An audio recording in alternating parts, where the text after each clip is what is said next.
Good morning, everybody. Thank you guys for being here. I appreciate it. I hope you're all doing well today.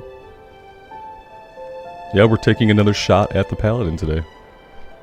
He's got at least an entire bar of rested XP. And I've paid for a respec because I wanted to get out of Consecrate and take a look at a couple of different things. Which we will do here in a little bit. David, Jason, good morning, guys.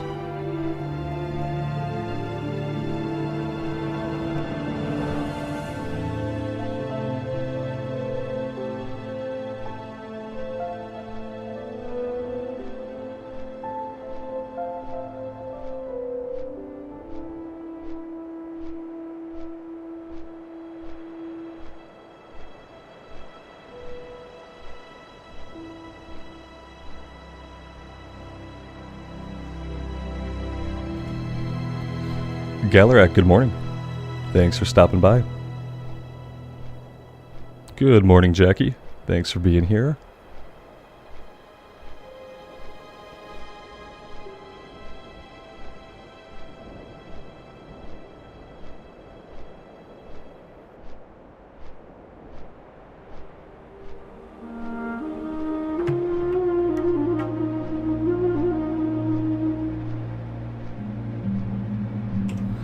Yep, I'm going to try to get through some of the rested XP today, and I'm going to see if we can go into the Searing Gorge, I believe it is. I always get the Burning Steps and the Searing Gorge confused.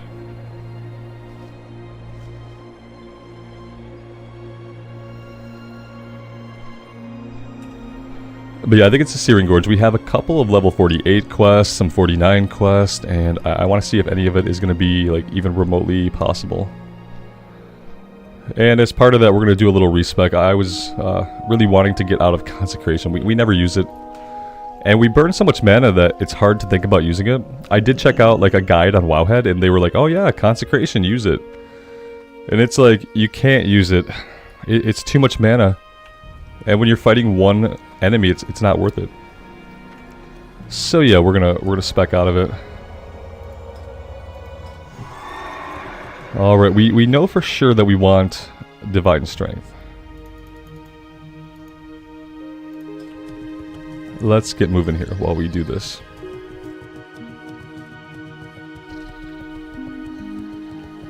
We're going to take both in the first row.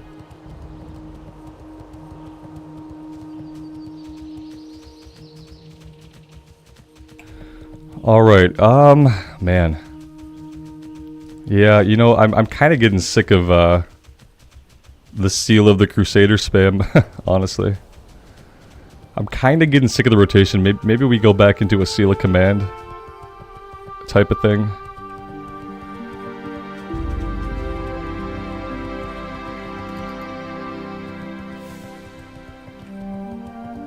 We're supposed to have a 3.8 or slower weapon for Seal of Command. We have 3.7. Which is pretty close.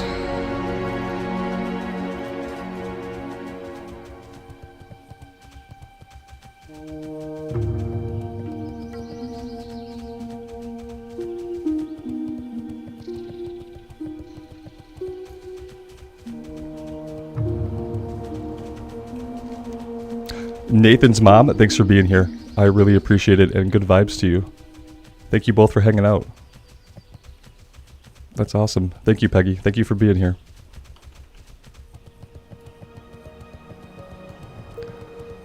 Let's see. Yeah, I think we can't. Not with a 3.7 weapon, right? And then in that case, if I don't do Seal of Command, I think I have to keep doing the rotation we've been doing, which I don't really want to do. I'm gonna work with it for now, and we'll see if I regret it. And then do we want to go back to like a Retribution aura? Because that could be good.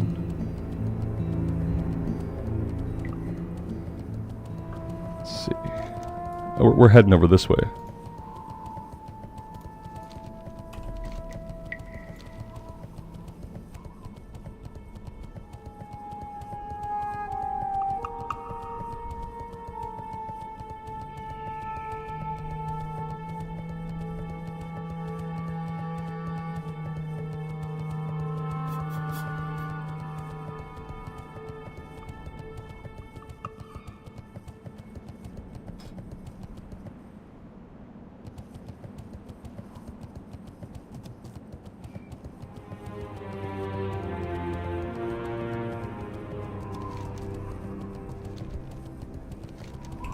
Miles, good afternoon, man. Thanks for being here.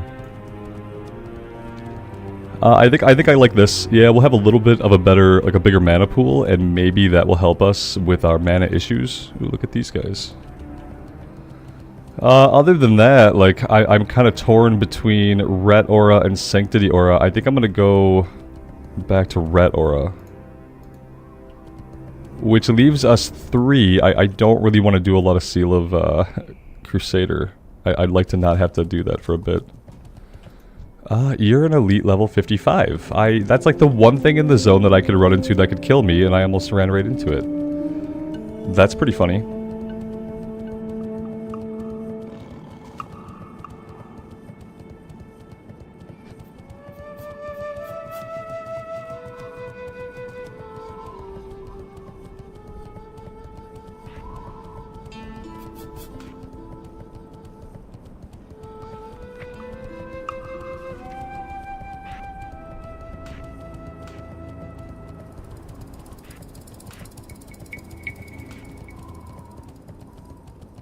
Are we gonna have a 2-button rotation? It kind of feels like it. That'll be okay if it actually deals like any kind of damage.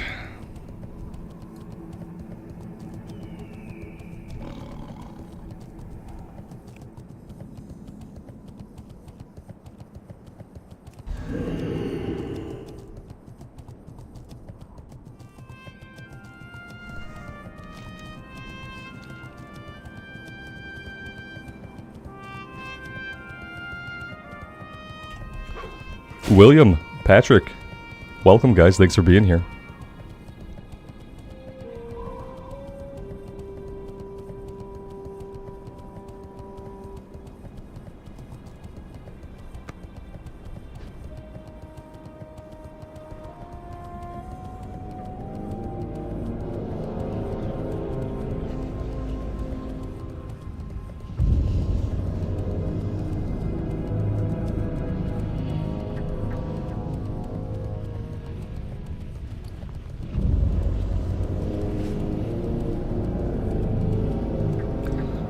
Yeah, level 44. I like the look of level 44. That looks really good for us. Patrick, thanks. Yeah, I'm really happy to be in the Dragon Isles on the Warlock. And the cool thing was, there wasn't like a big power jump in the enemies. You know, besides the mobs being like packed closer together, I feel like we're still killing things in about the same way. Which was a good relief. Well, I see 2 quests here, but I don't actually see them. One of them is the Outhouse quest, right? And then one of them is something else. Yeah, I can't really get a good read on this. Let's come up here.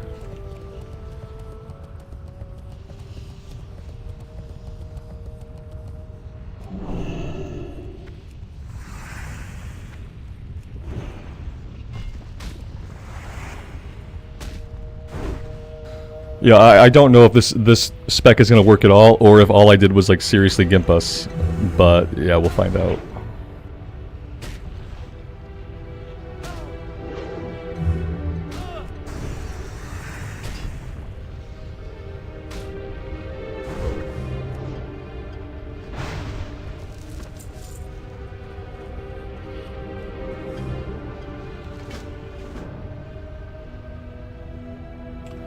Alright, so we need silk cloth. I think I have some in the bank.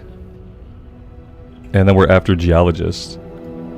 Yeah, I should have grabbed the silk out of my bank. And then there's something else going down here. I don't know what this is. Suntara. Robert speaks, take 2. Suntara stones. Were those like the stones from like Temple of Doom? Is that what that was?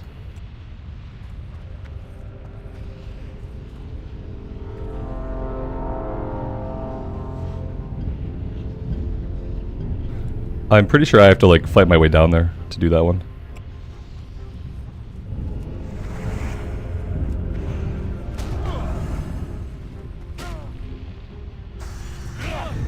The quest down there is an escort quest. Okay, okay. But wait, it's also a scroll. Okay, okay. Got a couple different pieces of info here, guys. We'll investigate and find out Is the escort quest the one where he wants us to take him to Ironforge, but we only have to get him, like, as far as to the north or so? I remember escorting a guy to the north. But I don't know if that was classic era.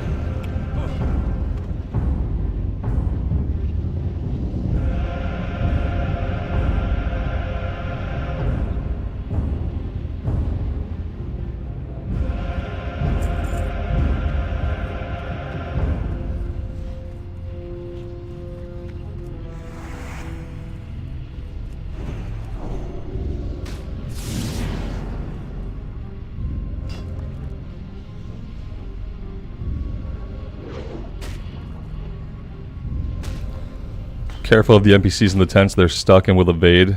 Oh. I appreciate that. Yeah, that sucks. I mean, with mobs that can evade, I usually just fight right on top of them. I wonder if that would work here. I'm not sure how I feel about this spec. I may have seriously gimped us. Yeah. I don't know. We're fighting at level stuff, so like part of it is scary inherently, but I feel like we're getting our ass kicked. That's what I feel like. This actually is a made-up spec that I just did. It's a made-up spec. Yeah. This is what we've got going on. We got mana cost reduction, we got Blessing of Might improvement, Judgment. We went into Command, which means I didn't go into Crusader. I'm not using Crusader right now. Pursuit of Justice, we went Conviction. I should probably like drink and get all my mana back. I'm doing Retribution Aura this time instead of Sanctity. And then obviously two-handed weapon spec and 3 points in Vengeance. Over here, I went with Strength and with Intellect to kind of give us a bigger mana pool, but I'm not sure if that's paying out. But yeah, so I think, yeah, I don't know. I just was kind of bored of what I was doing and wanted to see if I can like make any kind of change. But maybe not. Maybe the answer to that is no, not really. I don't typically like look up specs and like follow them. The one I glanced at said that we should be using Consecrate every pull, and I like, no, I won't do that because I'm already having mana problems. It's like, it's hard to imagine. It's hard to imagine using Consecrate every pull and like being okay with that. The Geologists, they probably shoot fire, don't they?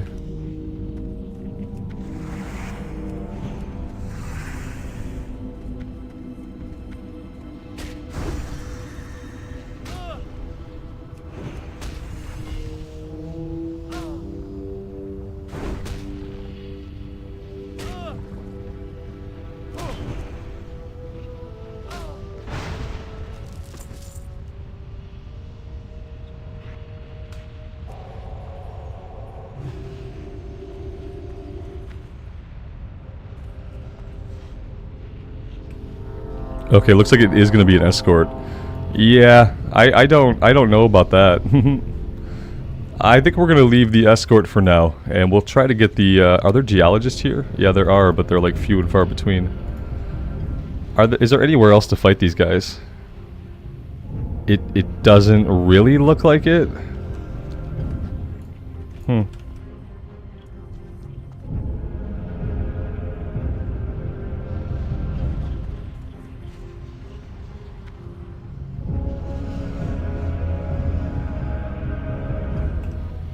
Nathan, good morning, man. I appreciate you being here.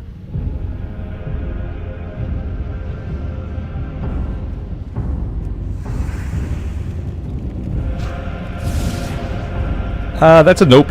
I thought I can get the one. You know, they're level 43. I felt like I had a good chance of pulling the one. I don't know how we're going to do that. How are we supposed to do that exactly? Because it seems like it's impossible.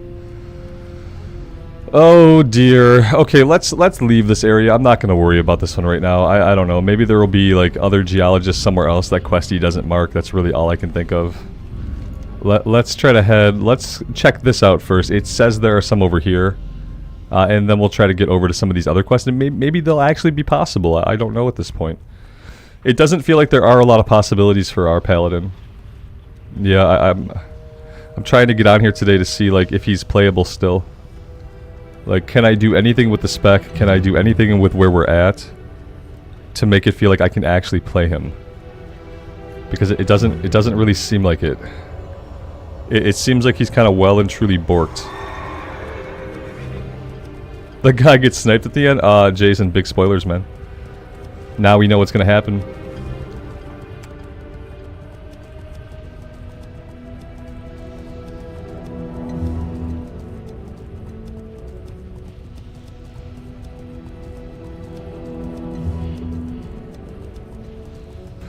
Alright, what's going on over here? We have Watchmen. And a single Geologist, so we could farm this guy 8 times. I probably can't even get to him either, actually. It doesn't look like it's a good idea. So yeah, I don't know. He's just, yeah, he's too under leveled to do anything, Nathan. Yeah, he needed 2 more levels. The 2 levels that I would have got by being able to do the elite quest, by being able to run dungeons, those are the 2 levels I needed to be able to like go somewhere right now at this level and succeed. I mean, I also probably needed a new weapon. I probably need a weapon that's not a level 38 quest weapon. You know, a 10 level old green is not going to do it. A 10 level old blue is still good. A 10 level old epic is great. But a 10 level old green is worthless. And that's what we're wielding right now. We can't do any damage to anything. That's the problem. God. It's depressing because it's exciting that we can come to a new area, but like I really don't feel that I can quest here. I'm gonna take some of the quest over at this place, and we're gonna see if any of it feels any better. Like these guys are level 49. I can tell by looking at them that they're gonna beat the living crap out of us. The elementals are level 47. They're gonna melt our faces. That's gonna be painful. And the dwarves are level 47, and they're able to dismount us for the 3rd time in the playthrough. So that sucks also. It's gonna be a rough time. Yeah. Buffalo Bill, good morning, man. Thanks for being here. We might not be on the Paladin for long. We might be going over to the Warrior. But yeah, this is where we're at right now.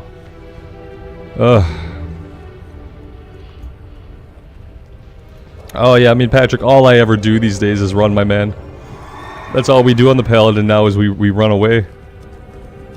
We can't do anything else. It's pretty unfortunate.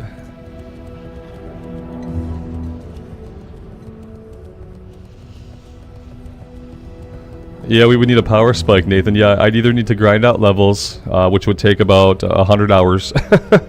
If I wanted to grind out 2 levels, though, it would honestly probably take me about 20 hours. And then I would need a weapon. So if an epic dropped right now, that could help us out a lot. Besides that, like, I don't think a lot's gonna help us. Talk to me. Let's see. What do you got? 20 heavy war golems. Yeah, okay. Watch your back. Yeah, they won't kill us by the time we kill 20 of them. 20 greater lava spiders might be possible. Be good.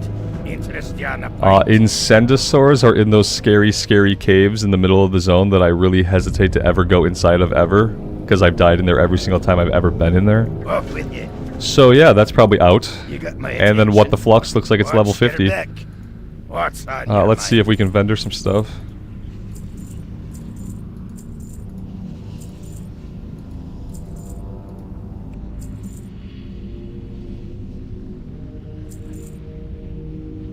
Off with you.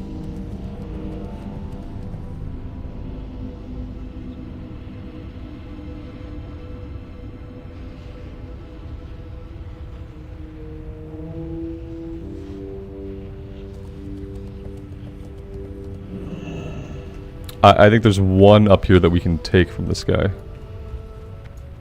Maybe he's not here. Robert finds the quest, take 2.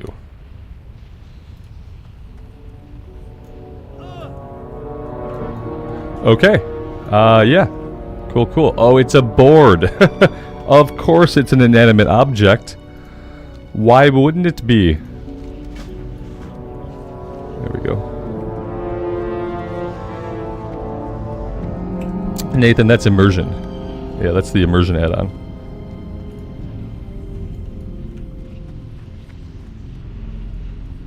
Vitaly, I'm doing okay. I'd be doing better if I got like an epic weapon drop right now.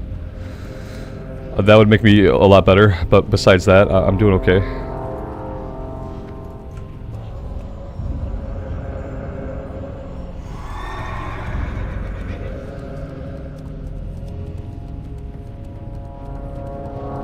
Okay, let's go see if we can kill any of these. Let's start with the spiders, I think.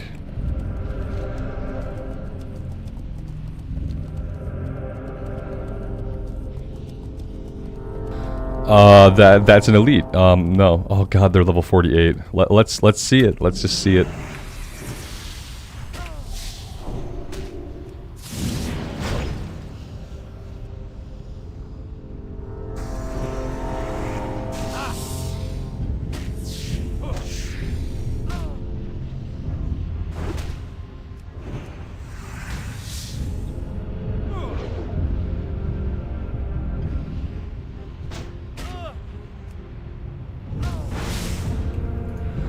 I mean, they don't deal a lot of damage to us, so that's okay. I mean, as you can see, we still go through more than half of our mana, and I even spec'd into improved intellect to get more mana pool, but it doesn't matter. It doesn't matter at all. Yeah, it doesn't matter what we spec into. We're gonna blow all of our mana every pull, forever, always, and it's been a huge pain in the butt. And if we had a better weapon, we'd probably be crushing these guys in about half the time.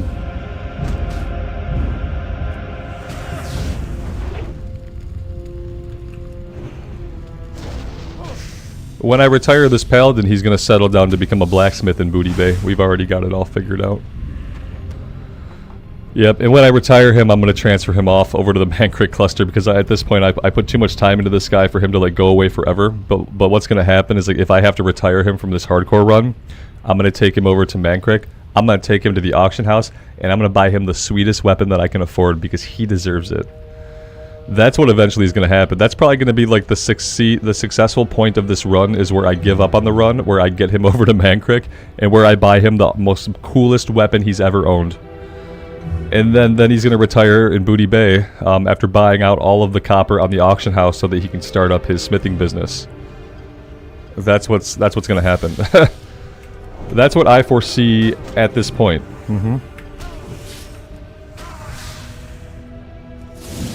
And like, if I do all that, that'll be a victory for me. I'll still feel okay about it.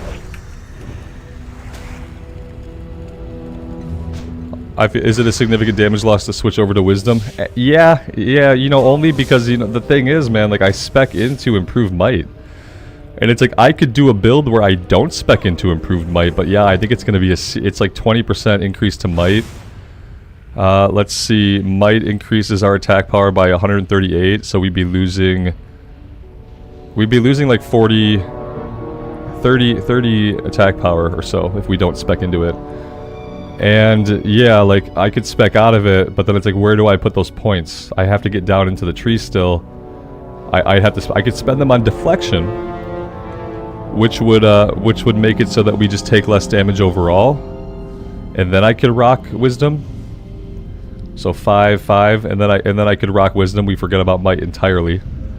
Yeah, we could do that, you know. And then, like, I feel like the problem is the fight's gonna last a little bit longer, and then we're gonna have to cast a little bit more, and then we're gonna be right back where we started. You know what I mean? That's kind of the problem that I see.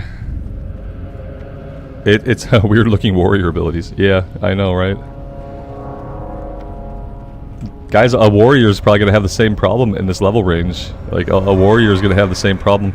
The only hope that another class, like a melee class, has is to keep it up on levels. You gotta come back and do the elite quest whenever you can. You have to do the dungeons. And, like, if you don't do that stuff, well, you're gonna hit this impasse that we've hit here.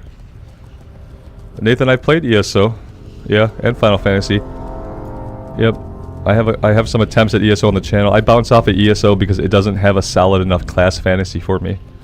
I don't really get into my character when he can equip any armor, any weapon, use any abilities. That's what I found out after 2 years of trying to get into ESO, because it has amazing story and amazing writing. Final Fantasy, I've played the MSQ up through Stormblood, but I haven't played Endwalker myself yet.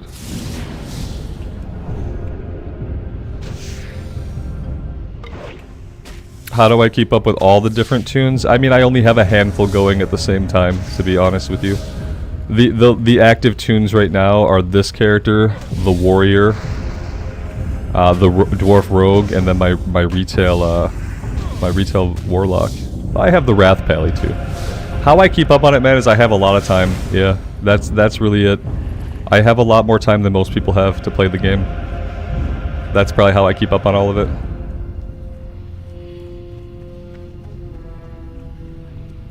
Yeah, Raphael, that's what I kind of determined, that I would have to grind up 2 levels. And at this level, grinding up 2 levels is probably going to take me about 20 hours because of like the languid pace at which I play. Like, I'm not the speediest person, especially when I'm hanging out with you guys. I'm not like super efficient. So like for me to grind out 2 levels, it's going to take me like 20 hours, man. Like, I don't know if I got the 20 hours in me to do it. That's what I've been talking about a little bit. There is a future for this character where he gets transferred to Mankrik, he buys a sweet-ass weapon, and he buys out all the copper on the auction house and becomes a blacksmith. And then he lives the rest of his days, you know.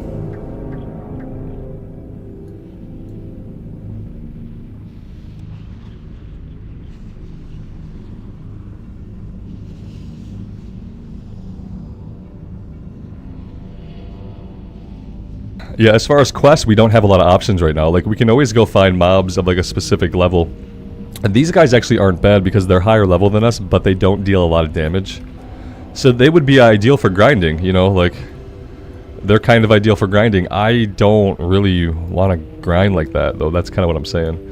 It's like, yeah, sometimes you have to. We did some grinding earlier on that felt a lot better. Like, in the late 30s, grinding a bit was okay. By this level, like, I feel like by this level, you need to be on the leveling path where you can quest. You need to be able to do these quests, and so that you can go do a little bit in Felwood, so that you can go finish up Tannerus, so that you can go into Ungoro, and then from Ungoro you go finish up in Felwood, then you go to Winterspring. There's a really easy leveling path once your character is level 49. Once your character is level 49, like, there's lots and lots of places to go, and you have kind of a way ahead. We didn't get to 49. We did mainly everything we could do easily without like super threat, and we got to 47. And barely at that. Even that was with some grinding.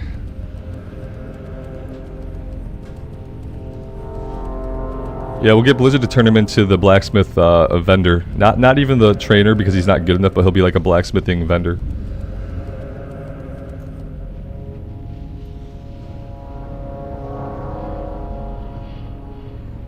Yeah, we did everything we can in Fairless, and we have like one quest we can do in Hinterlands. We can fly to Darnassus, and we could pick up a quest to pick up feathers off the ground. But listen, by the time I fly to Darnassus, I'll kill 10 mobs, and I'll have that quest experience done. So like, it's almost not worth it.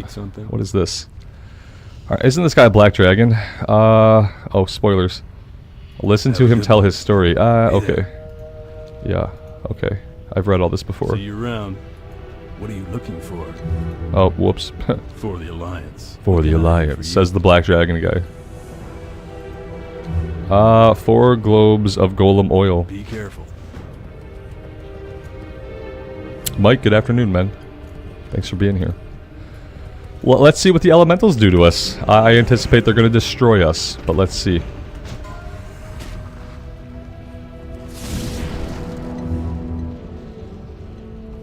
I'm pretty sure this guy back here turns into a dragon at the end of this. One of these guys turns into a dragon at the end of the quest line for them. Yeah. I guess it could have been a red dragon. I'm pretty sure he's a black dragon.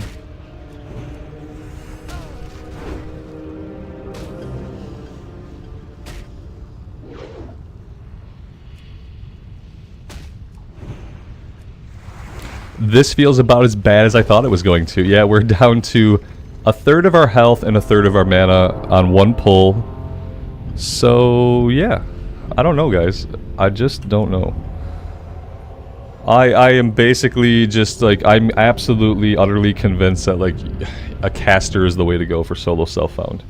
If I could go back in time and tell myself something, it would probably be that casters are the way to go in solo self-found. Yeah. It has been a time. Yeah, you gotta be on a caster, because on a caster, like, all of your damage comes from spell ranks. And, like, especially while you're leveling up, hardly any of your damage is coming from your gear. Your gear gives you health and mana, like, when you're leveling up, but you're not really relying on it as a caster to give you DPS. Whereas on any kind of melee class, You are 100% absolutely reliant on the weapons you have. And in solo not found hardcore, you're not gonna find weapons. Is the leveling experience on retail a lot worse than classic? No, the leveling experience in retail today is pretty good, except for like sometimes people can get confused in the beginning if they're a new player. What you want to do in retail is like don't do Exile's Reach. Go right to your race's starting area and just play WoW normally. Before level 30, you want to talk to Chromie in your major city, and you want to take Cataclysm Time Walking. That will let you level to 60 in any zone in the old world. That's what I do. You take Cataclysm Time Walking, you level in any zone in the old world. You know, you get to have those zone stories. It feels good. They give you enough time to like learn your class, you learn your rotation, and it feels good. I just went into Dragonflight from leveling up in the old world, and it made sense still. Like nothing drastically changed when I got the Dragonflight. The enemies weren't super harder, like they didn't have a lot more HP. The mob density is a little different in Dragonflight than it is in the old world zones, obviously. But no, it feels good to level up in retail now. I would highly recommend people to level up in retail. Yeah, because I really enjoy it. It's still a bit of a journey, but it's not like super, super long, but it doesn't feel rushed. Like, you get to complete a few zones, you know? I think we cleared like 6 or 7 zones in the old world, and that got us to 60. I feel like we did quite a bit of content. And we even had a experience buff for part of it, and I still feel like we got a bit of content done, you know. Keopi, good afternoon, man. The talent trees though are like they're in a better place now. I will say you have a class tree and a spec tree. The spec trees are amazing. The class trees are boring. I would say look up a guide for your class talent tree, but then like read your spec talents, and as you level, pick your talents as you go. And then refer to a guide later. But for the class side of the talent tree, yeah, just look up a guide because most of them are pointless.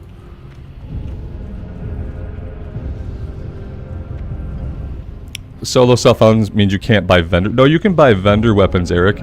You just can't buy things off the auction house. You know, and you're not gonna usually find like lots of awesome weapons on vendors. Occasionally, you can find like decent greens if they haven't been bought out by other players. No, you could buy off vendors, world drops. You know, things like that, crafted gear, but you just can't use the auction house. And in this version of solo self-found that we're playing, you can only kill a boss one time. So you can't even farm like a dungeon. You can't go into Scarlet Monastery Armory over and over like waiting for the axe to drop. You get one shot at it, and if the axe drops, you got it, and if it doesn't, you don't got it. It makes it hard, and then keep in mind that like as you gain in levels, like no one's alive. There's nobody else. There's not a lot of people to do content with, even if we weren't all locked out of the dungeons already. 27 people. There you go, 44 to 50, and like we don't know how many of these people are actually hardcore characters. That's the other thing, but that's all we got.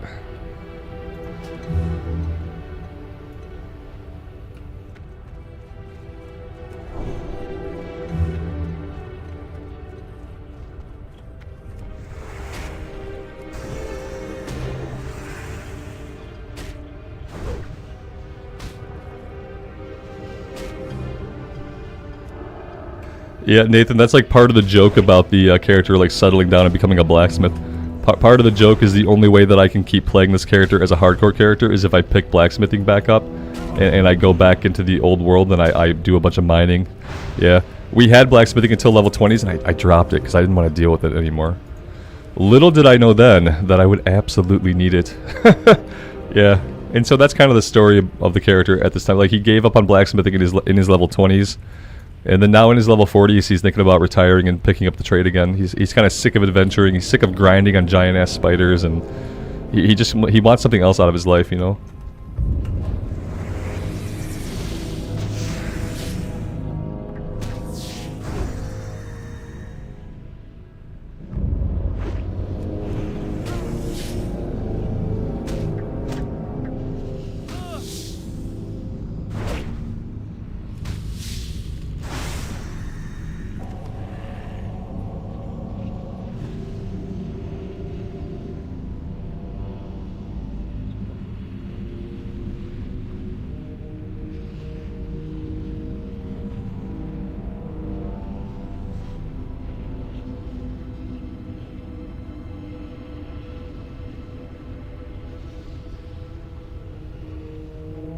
Jason, you raise a good point.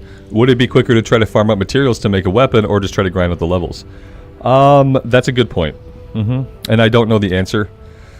I feel like though, like here's the counter argument is like if we were to focus on grinding up levels, I'm still not going to get a better weapon. Yeah, I'm still not going to be able to do any more DPS. That's the problem with the character right now. Like I would be okay with grinding like a little bit if we had an at-level weapon that I felt like did appropriate damage for level 47. And we don't. And so like it makes grinding for me like a non-starter. Like I'm not even going to think about it. But if we were progressing blacksmithing, then that's actually like working towards a point where like yes, we're the same level, but maybe we have an awesome weapon someday. But yeah, either way, I mean, I kind of feel like this character is ready to settle down. Yeah, I'm not feeling it. But I'm going to keep pegging away at it here for a little bit and see what we can do. I would rather be charging around on the warrior or hurling ice bolts on a mage. Is kind of what I feel.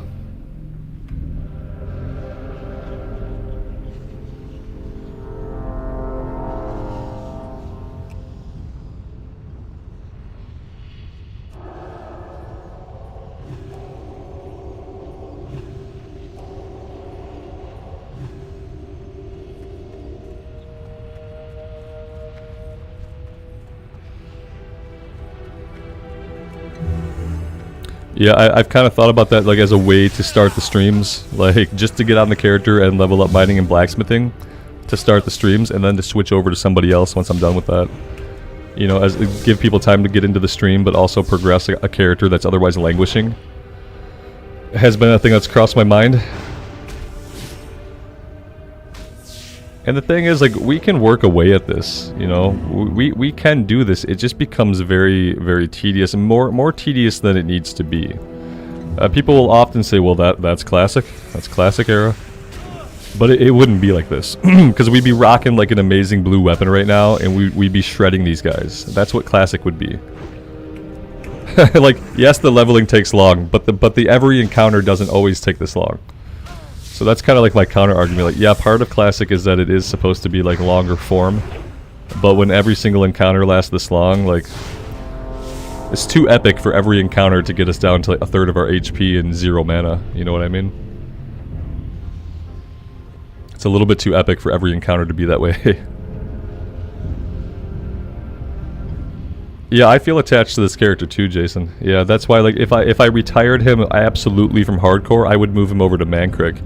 And it probably wouldn't be the last we'd see of him in that case.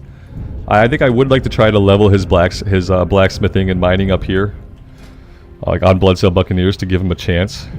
But yeah, it's gonna take a lot of work. I mean, we got mining is fine, you know. We can mine, and we can like go back and mine. The DPS on the current weapon, it's here we go, 92 and top end 139 with 31.2 DPS. Whereas if I were to look at like a list of like level 45 to 47 green weapons, I'm pretty sure I'd find better. Like even like if it were just of the bear.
Oh, I was on mute, but it's okay. I was just looking at a list of weapons on Wowhead. Sorry, bad time to be muted. I was just looking at a list of weapons on Wowhead. It turns out that, like, yeah, if we look at level weapons at level 47, we could get about 8 more damage per second out of them.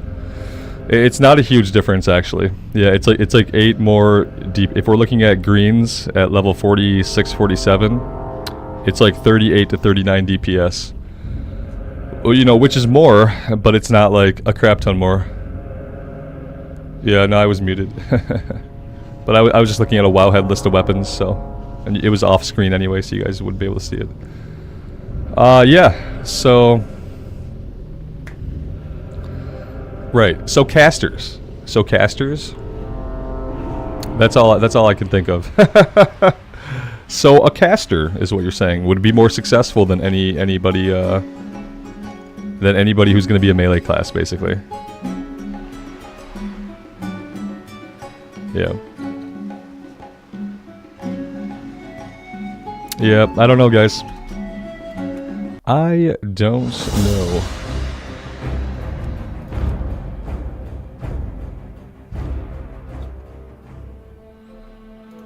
I don't know.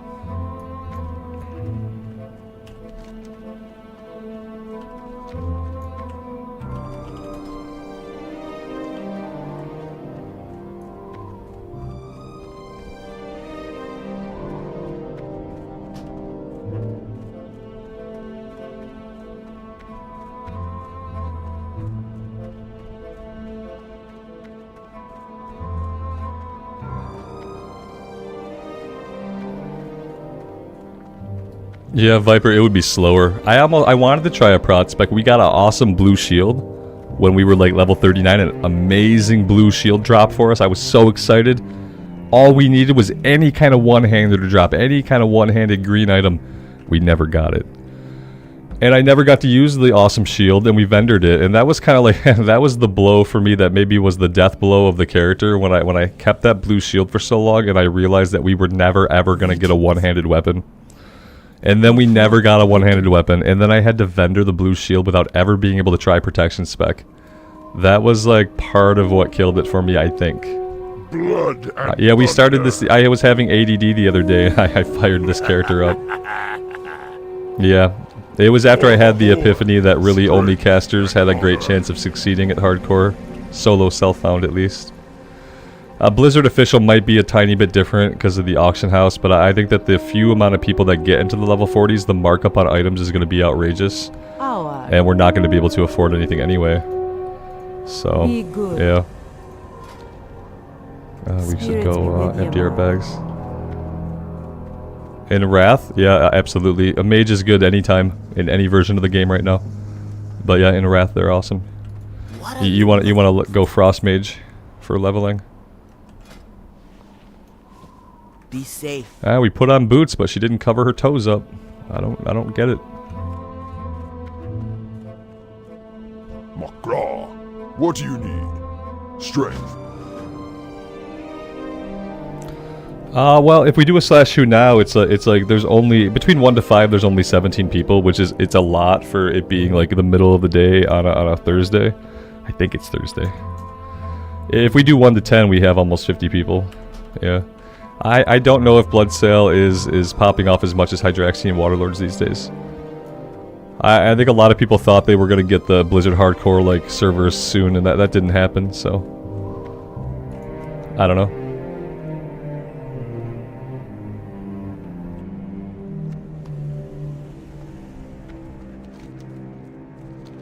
I do want to go train, though, if we have money now. Which we should.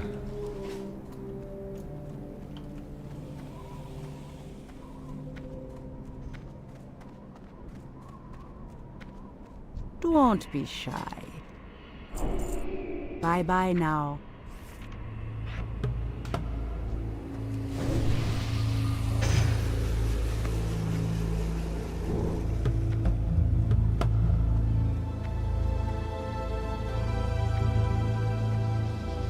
Yes. Yeah, Grumpy, we're still hardcore. Mm-hmm. Yeah, we started this Mage the other day. I had a big bout at ADD that led me to take a couple days off of hardcore. And part of that was I created this character. While I was talking about how only casters could really succeed, I just like randomly made this character. Yeah, we are out here. I'll, whoops. There we go. We're good. Everything's good.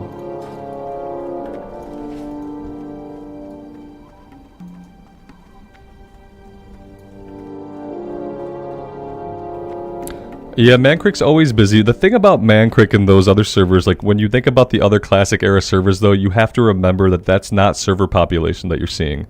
That's the mega server, like that's the cluster. So all of the non-hardcore classic servers are clustered together in a few different clusters. So yeah, the Mancrick cluster is quite active. But that's not a representation of how many people are actually on that one server, if that makes sense. So when you're seeing 30 people in a zone on Mancrick, you have to understand that like a lot of those people, maybe even the majority, are just from different servers in the cluster. And so that's when we look here, like we're seeing only people who are actually on Bloodsail Buccaneers, because it's a roleplay server. And I started to think that that's why the hardcore community people, why they picked the roleplay servers to do this on, because they weren't going to get clustered in with any other servers. I'm pretty sure that was the reason. MJ, good afternoon. Thanks for stopping by.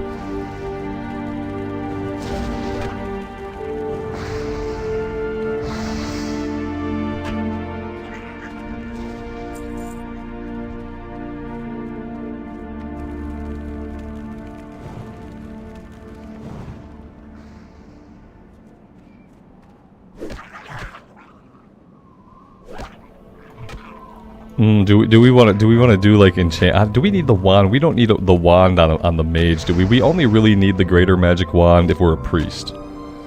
I don't feel like it's necessary to do enchanting on a mage just to get the wands. I don't think it's necessary. Karen, good afternoon. Everything's good. Everything's good. You know, we're having the same kinds of quandaries with like hardcore, and like we're realizing that the paladin might be like he's either retired or he has to become a blacksmith. I think I might go back to leveling his blacksmithing, maybe as a way to like start off the hardcore streams, and while we're waiting for people to kind of see the stream is going. And that's really like all I can think as a way to keep playing him in a hardcore setting, because like he's kind of stuck. He's stuck for me. I think there are people who would have the tenacity to grind the 20 hours they would need to get him unstuck. But if they did that, they'd be 2 levels higher and they'd still have a really awful weapon. And they'd be doing even less damage. So it's like, yeah, grinding alone is not the solution, unfortunately, at this point for that character. Because his big problem is his weapon.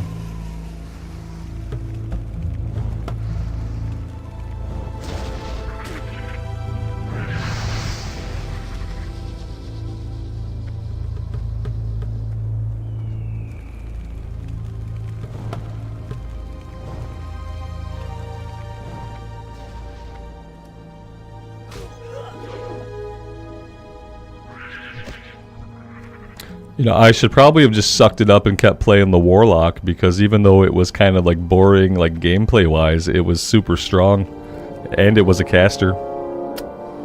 So there's that. That's something that's crossed my mind too, but I'm pretty sure I deleted. Did I delete that character? I did delete that character. I'm not sure what happens to a character's hardcore status once they get deleted. It probably fails them automatically. It probably fails them.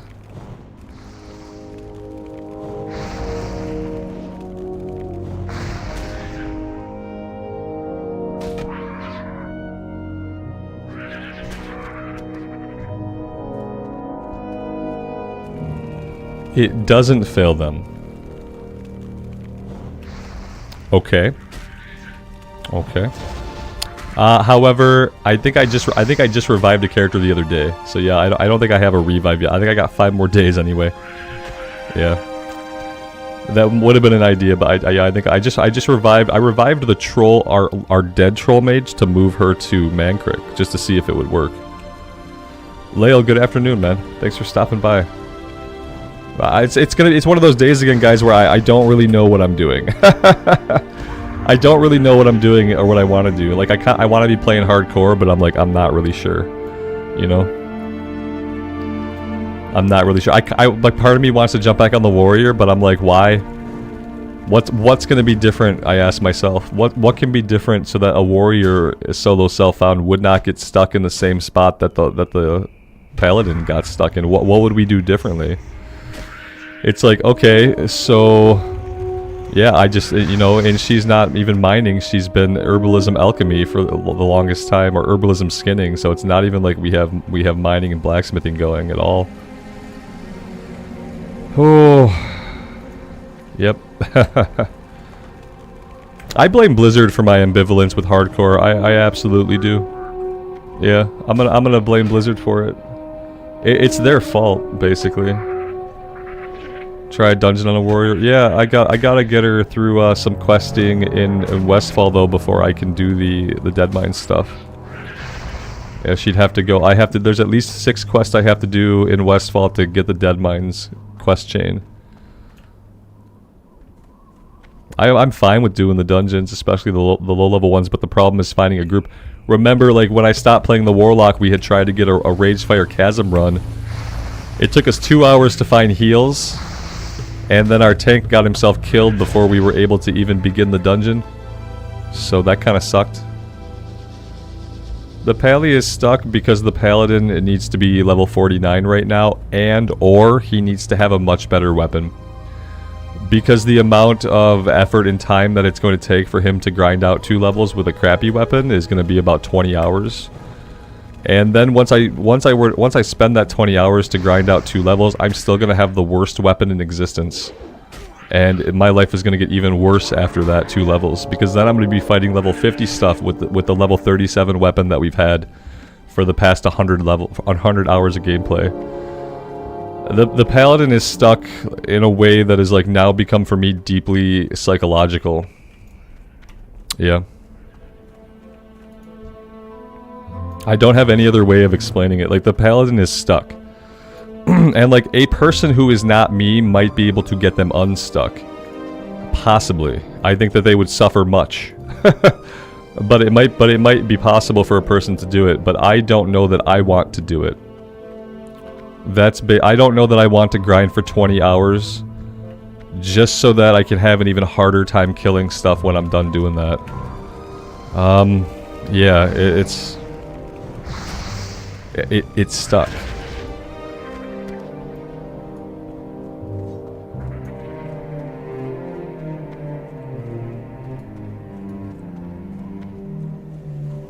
Yeah, doable but tedious. Yep. That basically sums it up. And not just tedious, because you could have an argument that says part of Classic Era is tedium, which I don't disagree with. You know, part of it is that it is slow. But this is a point where it's unnecessarily slow. You know, we've been gimped by a couple of different things that have to do with how we played the challenge out.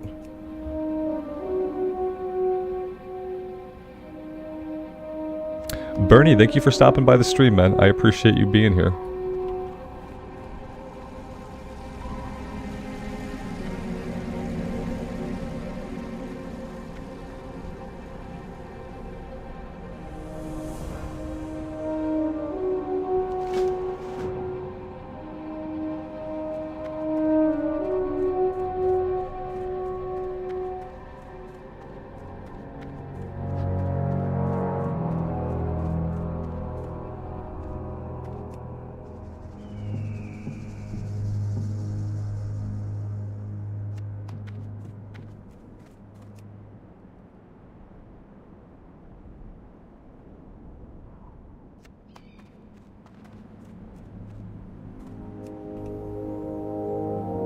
Yeah, I love the priest. Yeah, absolutely.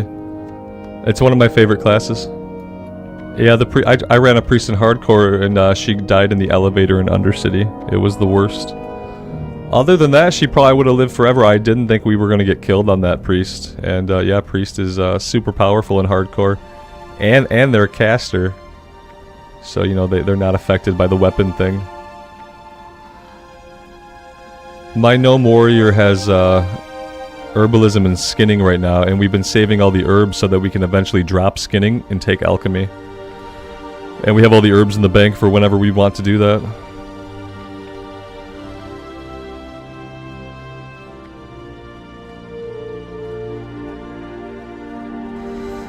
Is it worth getting to max level on a hardcore character? Not many people at max level. No, there aren't many people at... That's the point of getting the character to max level, is the second thing you said, is that there aren't many people who do it.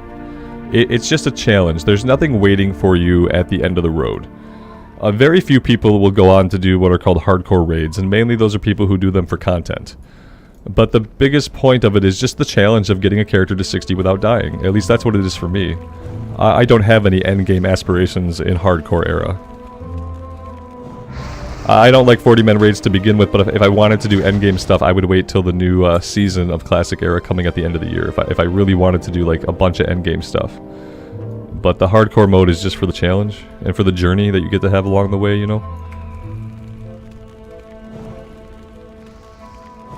Which is not enough motivation for some people, to be fair. Yeah, like that's all of that is intrinsic motivation. There's no extrinsic motivation to level a hardcore character. It all has to come from like inside you, because there's not going to be a big reward or payoff at the end of it, you know, besides completing the challenge. Yeah, that's an intrinsic reward structure that you have to have. Yeah, you're not gonna get the game doesn't even reward you with gear when you do it. You're not even getting the extrinsic reward of like gear and like killing lots of bosses, because you can't do that stuff in hardcore. So it's all internal reward. Yeah, personal satisfaction only. No one's even going to clap you on the back at the end of it if you're like just the average player, you know?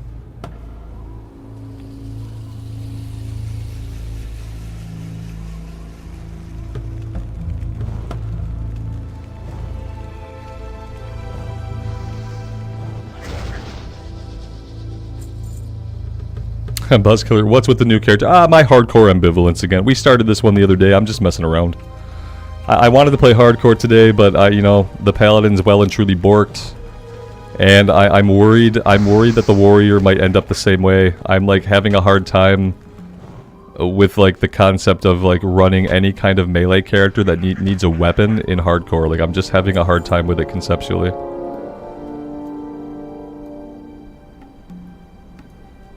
Yeah, I don't know. So yeah, I'm just messing around with this character. It's gonna be like in one of those days again where I have a little bit of ADD. I woke up today and I wanted to play hardcore. You know, I thought I was gonna take a longer break from it, and maybe I should have. But yeah, when I woke up today, this is what I wanted to do, and it's like, I blame Blizzard for my ambivalence.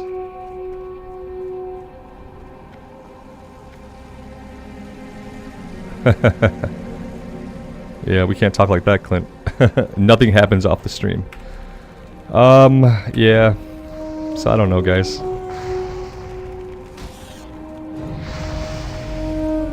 Level 4. Super exciting. Raised unarmed and run around without a weapon. Yeah, fair. That'll speed things up, definitely. Yep.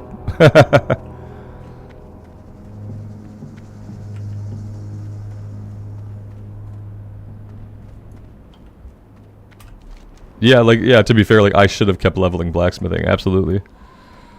Absolutely. Yeah, there's lots of lessons learned, but, like, the lessons learned don't help you in the now. They could help you in the future, but they don't really help us right now. And it's like, so what would I do, even if I wanted to keep playing the warrior, like, so what? I drop herbalism, and I drop skinning, and now I have to go mine. Like, that doesn't really appeal to me either. It doesn't really appeal to me. Karen, have a good rest of your day. Let's grab the quest to wake up the peons.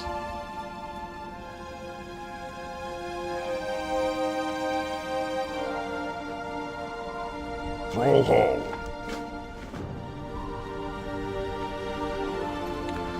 Kayla, mainly because the only person who I would get to do a duo with me right now with like the times and the way that I play would probably be my wife, but I don't really want to waste her time with it because we're going to get official hardcore soon, and then again official hardcore duos and stuff aren't going to matter as much because we're going to be able to group up in the open world with anybody. We're going to be able to use the auction house to work on professions. Yeah, and it's a lot of it is like when I play and how I play. It would be pretty hard for someone to be able to like get on at the times that I play and play with me. Even my wife couldn't play during the day. She has what people in chat call an actual job. So yeah, it's just like the logistics of it are basically impossible for me to coordinate with another human being. Strength. And partially because I'm super antisocial. And like being in a duo takes a level of commitment that I don't foresee happening with anybody besides my wife. I had one friend once upon a time who, like, if me and him were still like tight, I would do duos with him, but that would probably be the only other person who I would like run a duo with. Because yeah, it's a level of like commitment and a level of like reliability and closeness that I'm not comfortable with for most people. If that makes sense.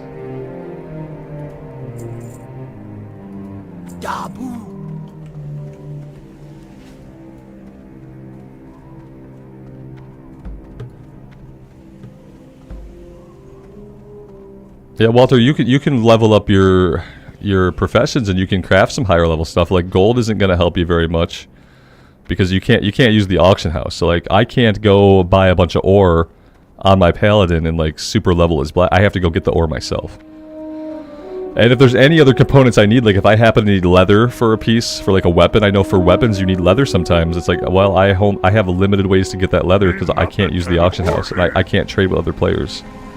So then I have to hope for like random places to get like the other components I need for those good weapons and armor. You could do, yeah, fishing is I guess fishing is a good way to like get those like leather scraps and stuff that you might need. Like you can do it at the little crates that are floating and you can get items and stuff. But yeah, I don't know.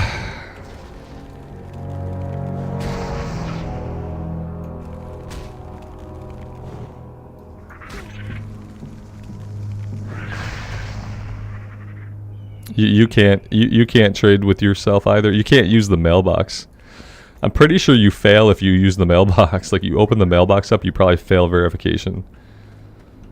Okie dokie. Okie dokie.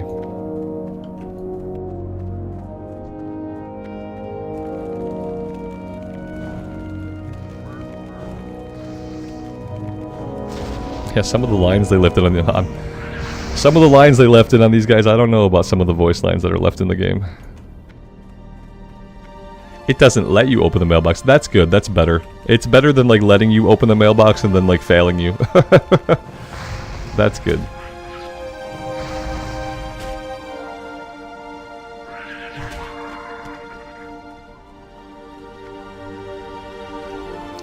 We are out of water and we're getting to the level where we might actually need to have a stack of water.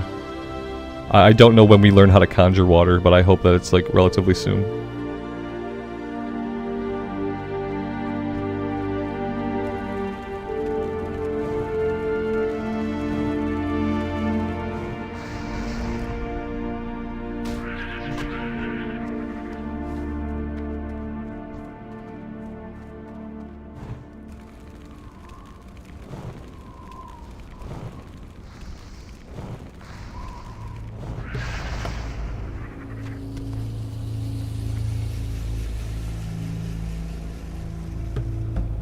How is the music today? Is it loud enough today? I feel like yesterday or the day before I had it like really low. It looks like it's probably pretty good. It's almost maxed out.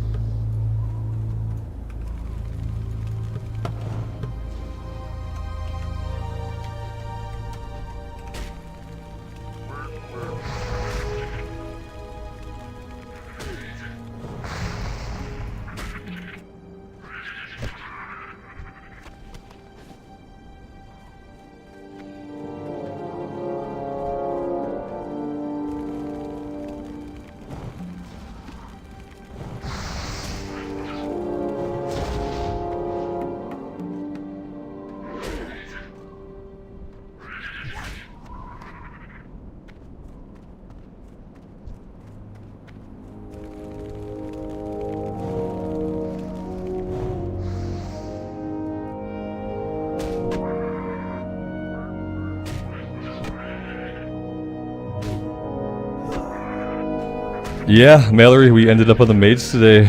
I got on the Paladin for a bit, and yeah.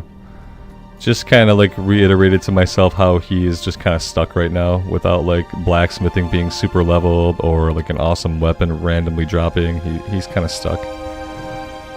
Yeah. he needed 2 levels. He needed 2 levels of like experience in dungeons and all the elite quests that we couldn't do. He needed that 2 levels, and he needed a good weapon.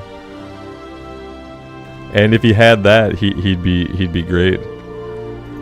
But he doesn't have those things. And so to get him his 2 levels at the rate we're killing, it would probably take me about 20 hours of grinding. I don't really want to grind for 20 hours, and I don't really think there's a lot of people in the world who want to watch me just grind for 20 hours.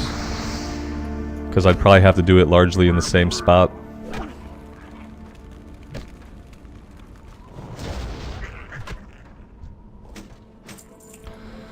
And so we're back to the ultimate realization that like the smoothest leveling path in hardcore is going to be a caster.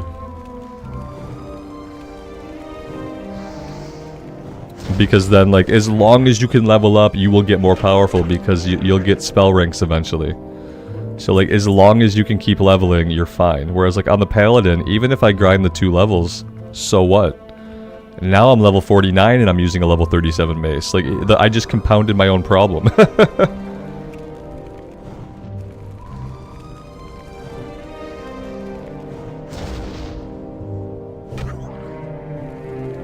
Yeah, it took me too long, and I always knew that, right? I've always known that casters are less gear dependent.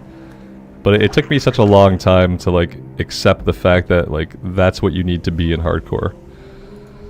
That you can't really just play what you want to play, like, that if you want to succeed, you kind of have to play within a certain boundary. And part of that seems to be, like, you want to be on a casting class.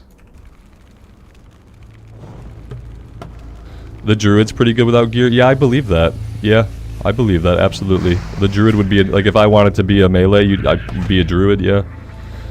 Yeah, I think their weapon plays a small part in their physical DPS, though, right? It just isn't everything the way it is for like a warrior or a pally. I'd have to look into how that works. I hated the first 10 levels of Druid because all you do is spam Wrath, but after that it was good. The only thing that I actually don't like about a Druid is that you have to stare at a bear's ass for like 300 hours or a cat's ass or whatever. You know, I don't really get into that. I like seeing my character, you know, it's hard for me to go like a full playthrough and just not have a character with gear to look at. What I did on my Tauren, like I shifted out, I think, whenever we would travel, like I would just shift out and run so that I could at least see my character a little bit.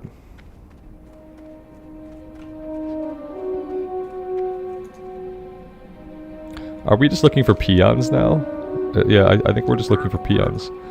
No, not work. Sleep, buddy. Come on, get with it.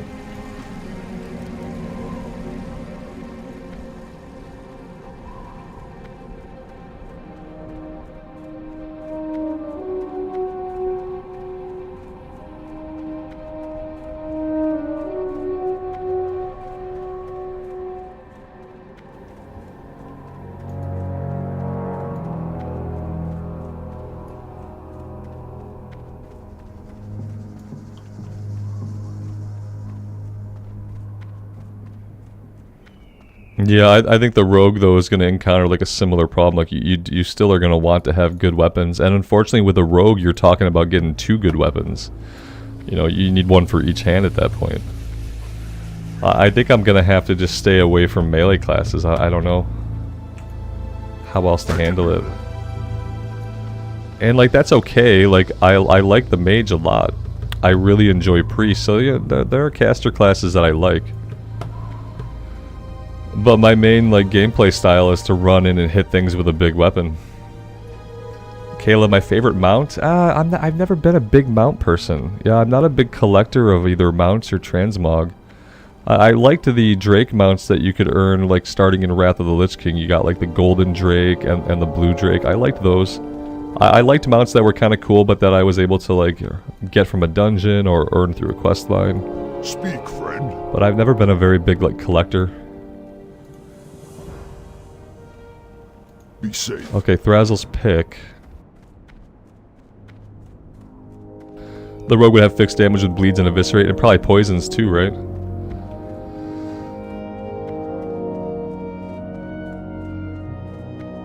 Look, Tom. Fight well, friend. You come get the voodoo.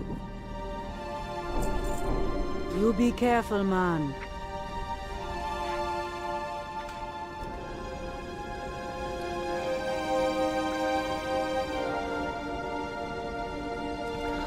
I do like the Draenei starting area. I think it's beautiful. I think it's really like relaxing and cathartic. Yeah, I think it's a very nice tranquil forest setting. I dig it. It's not as good as the Blood Elf starting area. It's not as beautiful or as striking, but it's very chill.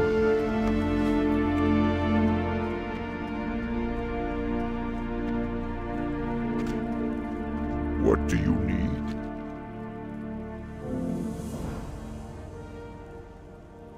Dabu. Yeah, we'll probably get conjure food at 6. Yeah.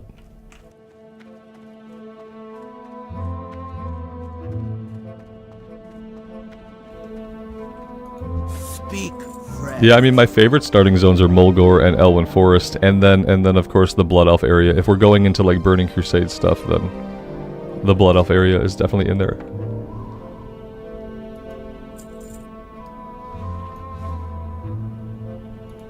May your blades never dull. Mallory, I don't know yet because like yeah, I so far I'm just on here just like to be on here. I don't know that I have any goals yet at all. That is the reality. Yep. If I had to say anything, I would say yeah, we would probably do we'd probably do tailoring for sure. And then with tailoring, you know that I like to do skinning because eventually with tailoring there's going to be stuff that you have to have leather for. And I don't want to rely on fishing for leather, and I don't want to rely on random boxes for leather. I want to be able to get the leather that I need. So yeah, I'll probably do tailoring and skinning. And the skinning will be useful because we'll be able to sell a lot of it. That'll give us money for like our skills and stuff like that. It'll give us money to afford all the tailoring patterns without making us completely broke.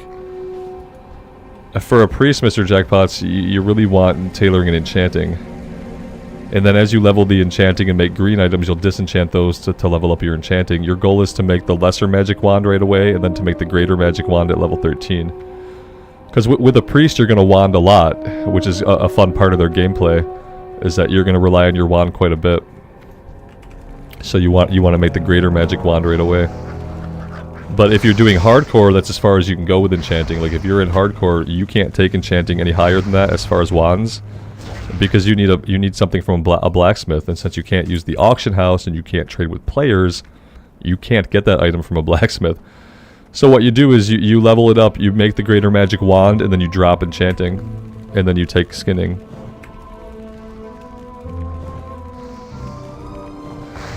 Your brother used to pay you to level up his professions when you were a kid? That's hilarious.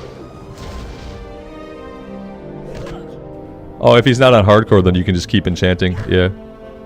Because then you'll be, when you need like a rod or something that a blacksmith makes, so you'll be able to go to the auction house and just grab it.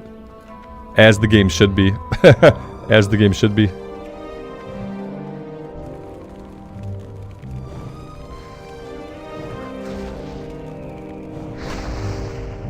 Level blacksmithing first and make that rod. That's not a horrible thought. I think it would take you a while to get your blacksmithing to that point. You know what I mean? Like I think like by the time you could do it though, like you'd be at a level where the wands would be useless. Yeah, unfortunately. It's not like a low level thing that you can make, I don't think. Arcanite rod. Yeah, we leveled blacksmithing up until we were like in the level 20s, and I never saw that come across as a pattern.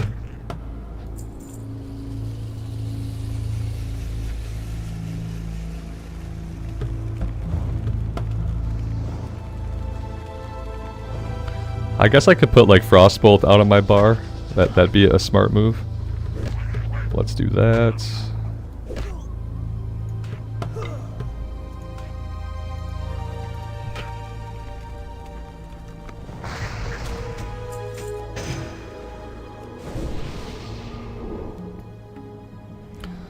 Yeah, I wish we could do something. Either trade directly with people or use the auction house. Either, you know, in Blizzard's take on things, we'll be able to do both of those things. So by then it'll be fine.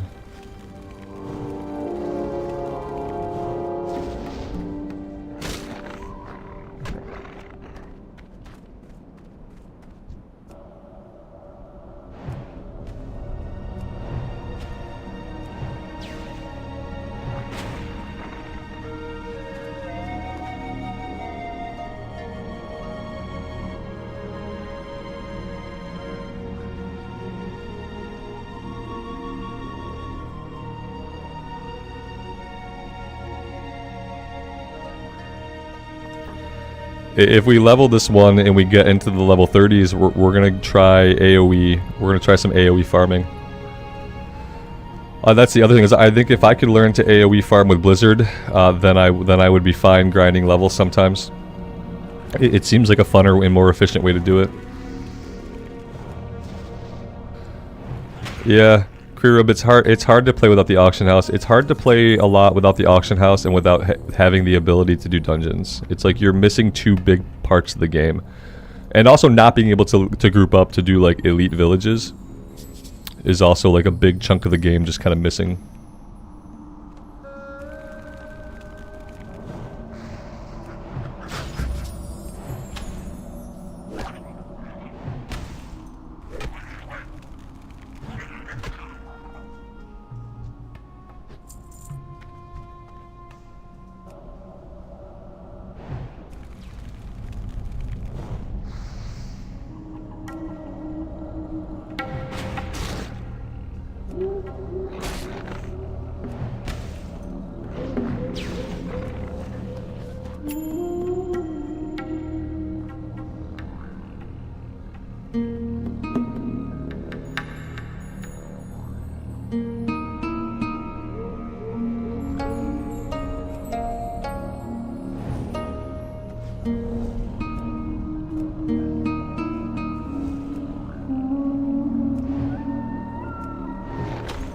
I undercut people too, and I'm fine with it. Usually I undercut by like a handful of silver though.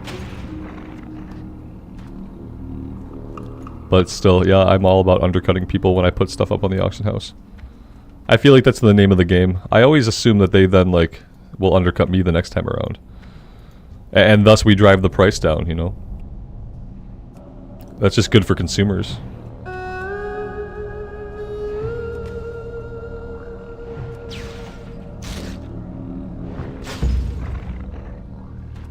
One copper every time. That's brutal. It's brutal.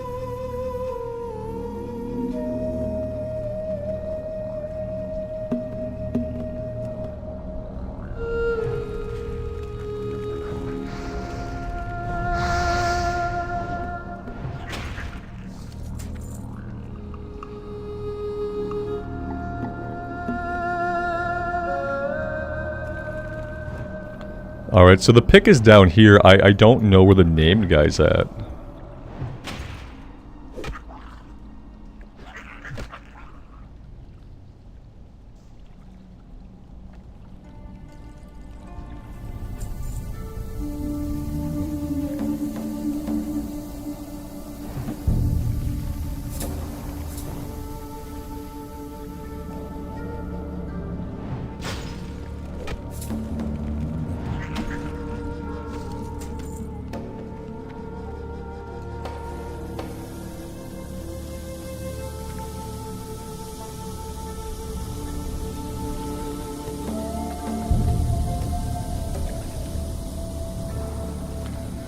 My wife was also confused and concerned by why we were on a mage.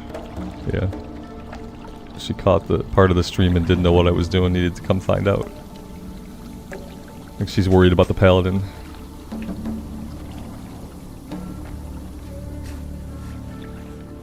As she should be. He spawns in 2 places. Ah, great. Okay, so we have to go a different way. What's gonna happen is I'm gonna clear this way. He's not gonna be there, and then I'm gonna have to go back and clear the other way. Which is fine. I mean, we need the experience, so it's fine.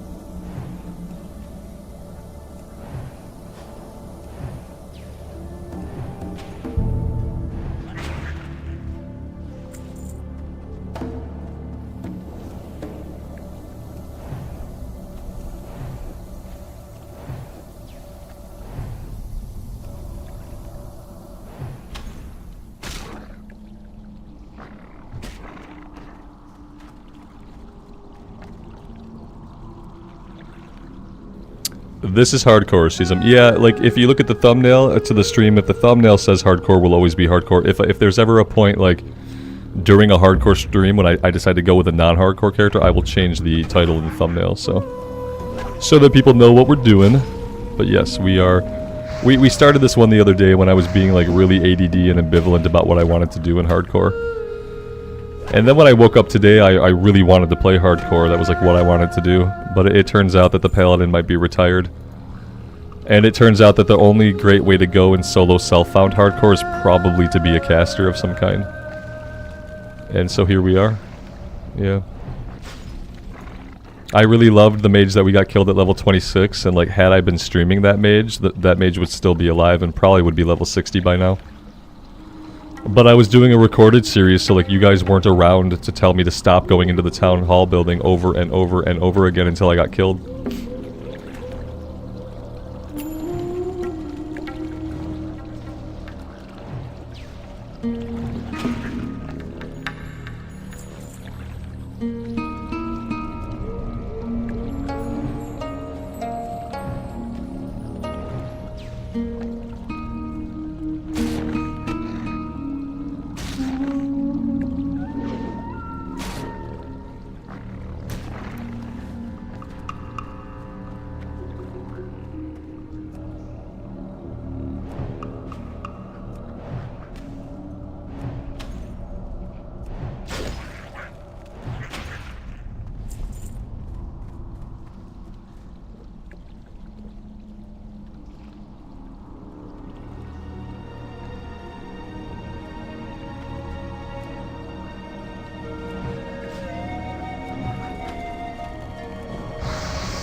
Oh, Seth, that's a good point. You find you have to play melee classes because you get a lot of disconnects mid-fight.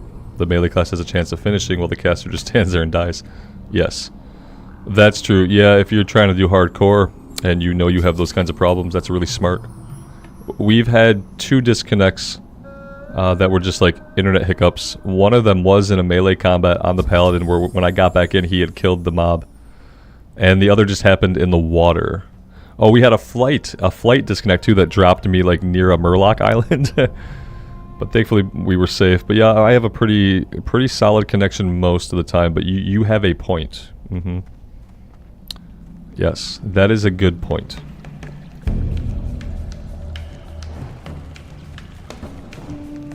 Alex Newish. Yeah, we made this the other day when I was being super ADD with hardcore, you know, when I was like not knowing what I wanted to do.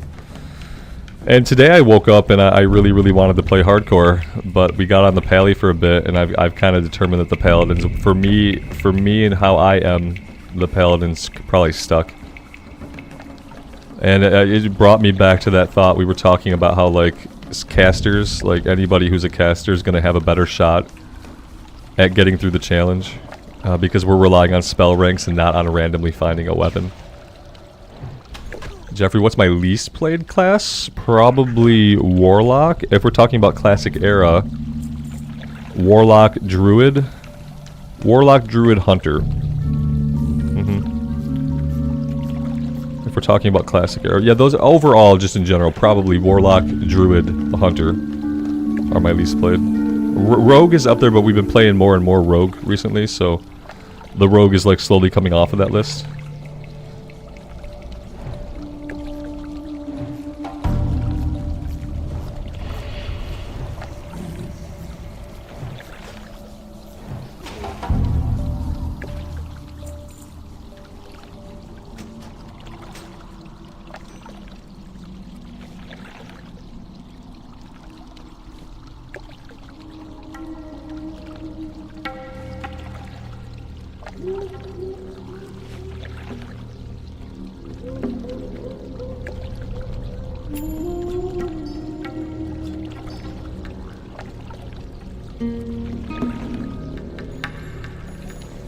Ola, I love frost damage stuff. Yeah, you can get some good frost damage stuff early on. Like, so being a frost mage is awesome because you'll see a lot of plus frost damage stuff drop. But yeah, you want to go with stamina, intellect, and then spirit lastly. But mainly stam int.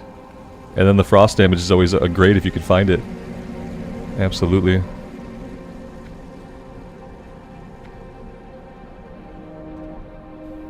The Powerpuff, the Paladin's alive. He's still 47 and he's semi-retired at this point. I'm gonna pin a comment for people.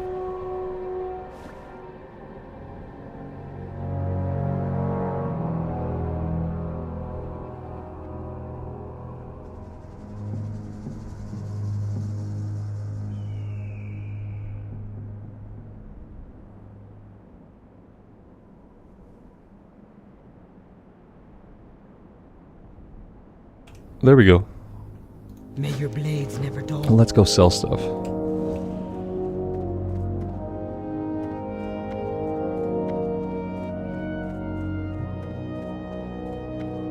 What can I do for you? How's the PTR doing, Alex? Does it seem like there's lots and lots of people playing on the PTR? For the Horde. We've got 22 people here today between 2 and 8. That's pretty good for, you know, the middle of the afternoon on a Thursday. If I pop that out, ooh, what's going on with that? Maybe that's it, 2 to 10, so not many more.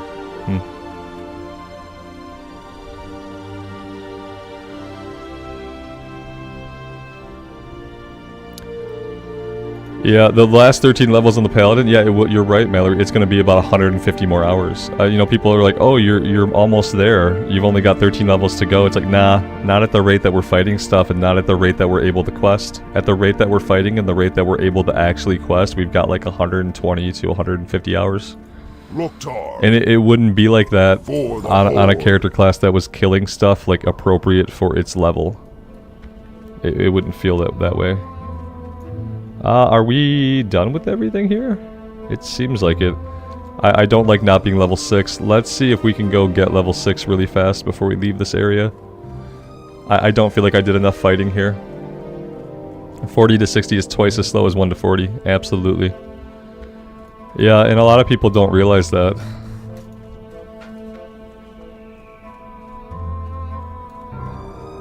Yeah, after the PTR, those characters get wiped. Yeah. I don't know why people do it either. I've almost checked it out a couple of times, but then I couldn't even make myself log in. I made a thumbnail for a stream 2 different times and I thought maybe I would get on the PTR, but I can't do it. I'd much rather be right here.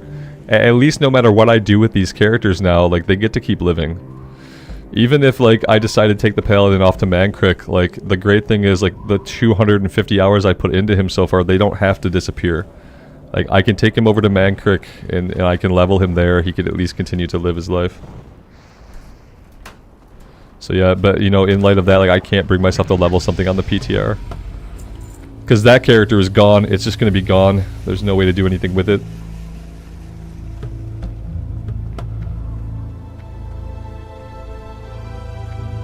Yeah, PTR is cool for, like, retail. Like, when retail has their PTR, like, they have the 10.17 PTR up, you can get in there and you can see, like, all the new stuff they're adding as they add it. And so retail PTR is good. If you want to be a person who knows what's happening as soon as a patch drops, then you should play retail PTR. Because week by week, as they add new features and new things into the game, like, you're going to know where all the stuff's at. You're going to see the new vendors, you're going to see the new currency, you're going to see the new events. And so when the patch launches, like, you're going to be primed to just go. So, like, for retail players, I kind of get it, you know, but not for hardcore.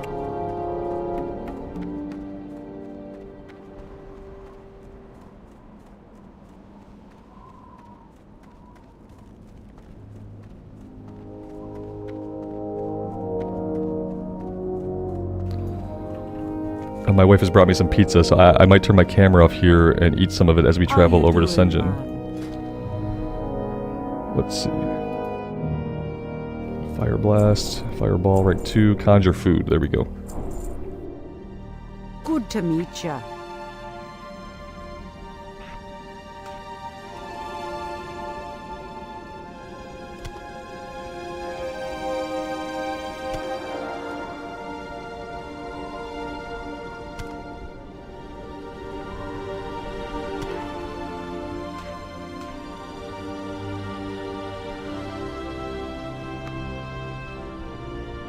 Conjure Food and Conjure Pizza.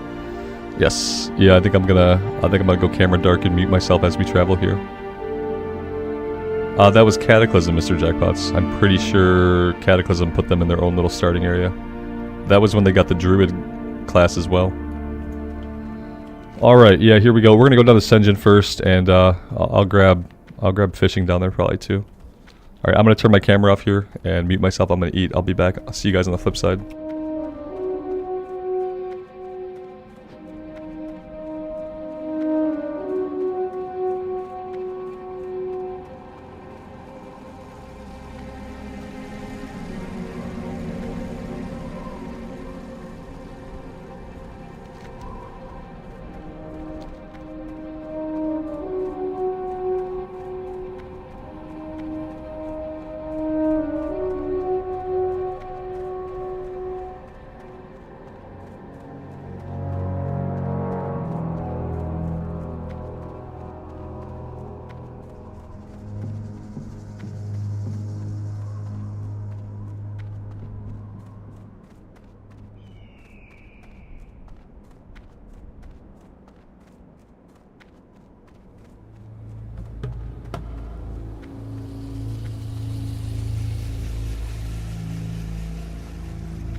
Macraw.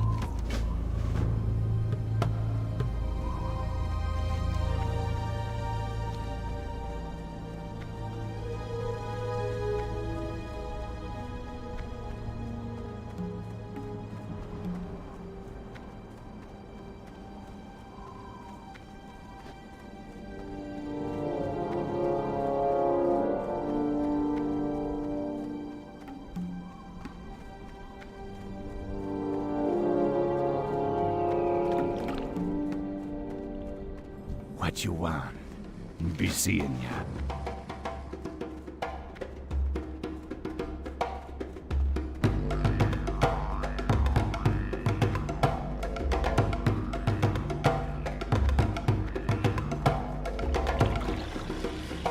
Hello, Ma. Okie dokie. See ya later. Later. Be seeing ya.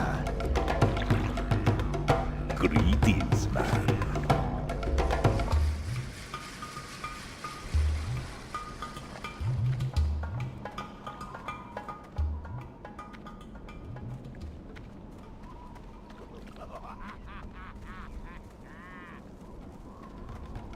Who you be?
David, you missed pizza. Yeah, you missed pizza. I'm sorry, it's gone now. That's about it though. Unless you were here last when we were on the Paladin, and in that case, like, you still didn't miss much. But we're here on the Mage now.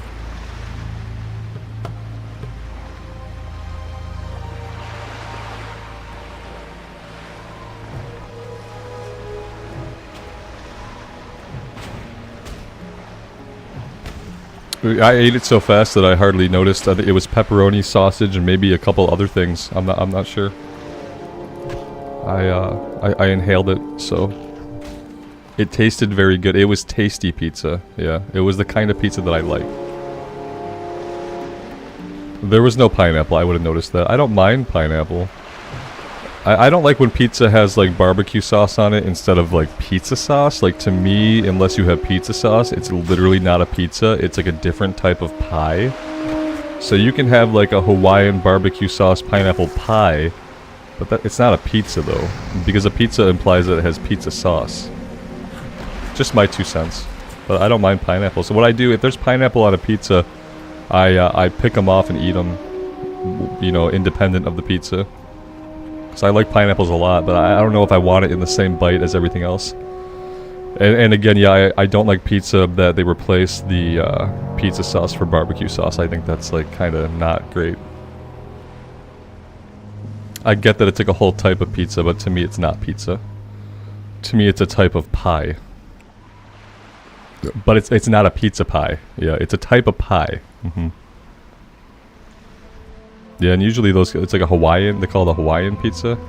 Do they still call it that anymore, or is that like not okay to call it that? We used to call them Hawaiian pizzas. Yeah, I don't know if I'm allowed to call them that anymore. I'm sure somebody will be offended. Justin, I'm not bored of the warrior, man. Warrior's like my favorite class. I just have to face reality. The reality is, like, the way we're playing solo self-found, like, I can't be someone who relies on a weapon. I can't be a class that relies on a weapon to deal damage as I level up, because we never get weapons. But what we always get, on time and in regular order, we get spell ranks. And spell ranks are going to be responsible for increasing our damage on a caster, not a weapon. So yeah, I love the warrior, but I'm basically almost retiring the Paladin, so I'm thinking to myself, how would it be responsible for me to spend time on another character class that's probably going to have the same exact problem that the Paladin does? Like, that, to me, it wouldn't be really responsible of me to do that. As much as I would love to charge around and, like, rend stuff. Yeah, I feel like it'd be irresponsible of me.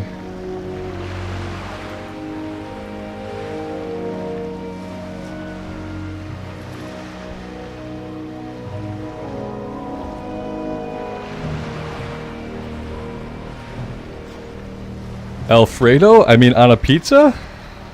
I mean, I'll allow it on some noodles. But not on a pizza. Again, that's a type of pie. But it's not a pizza pie.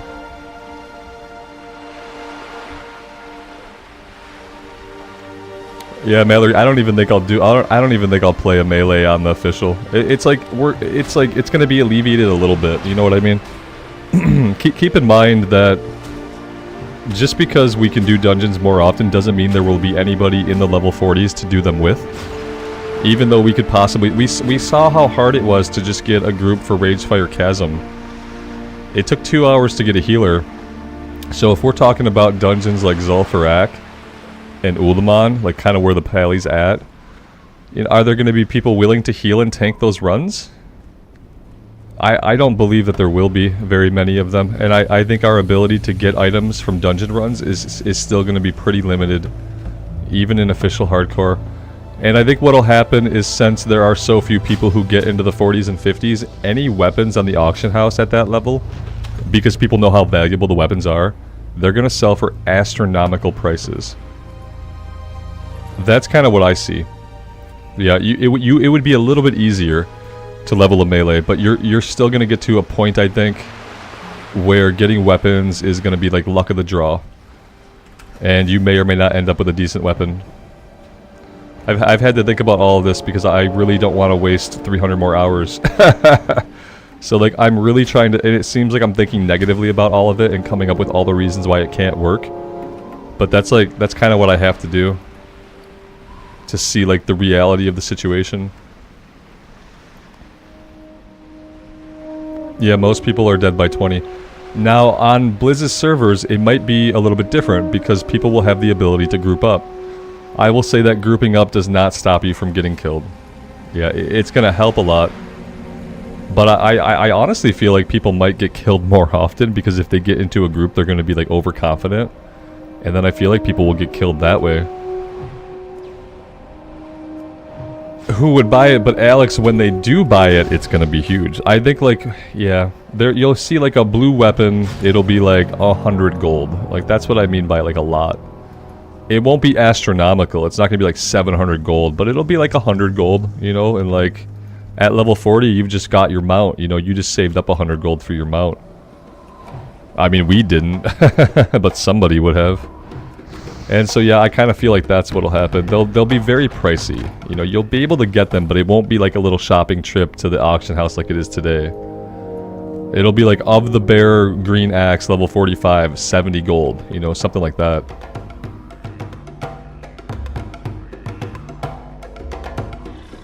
Yeah, but those 10% of people will have all the gold. I think that's what'll happen. We'll have to see how it is. I'm not willing to risk it again. So yeah. I'm not going to be willing to like risk it on a melee class again, I don't think. Not as my first character. Not as my first character. Yeah, people's first characters won't be buying them. Well, they will a little bit. The prices will only go up though, Justin. To your point, like, after that first wave, the prices are only going to go up and up and up. So yeah, it will eventually get untenable if you're like, if you don't have an established character. Bot farmers, I feel like bots should get killed off, but I don't know how they're gonna handle bots. I don't think about stuff like that too much because like there's not a lot that can be done about it or will be done about it. We'll see how many bots we actually see while we're out playing, you know.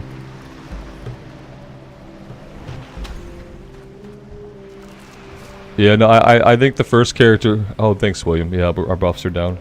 I think the first character has to be a caster, and then maybe if there was ever like a second run, then maybe you could do a melee, because then you can fund your character. You know, at that point it's within the rule set to send yourself stuff. So then it's fine.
That's a good point, Alex. Make bags for your alts. Yeah, that would at least that, you know, would be a huge help. Greetings, man. Later.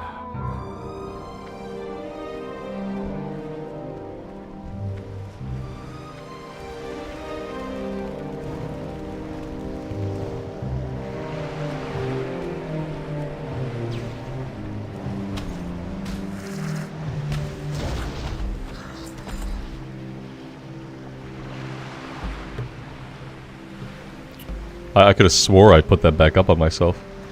I guess I didn't.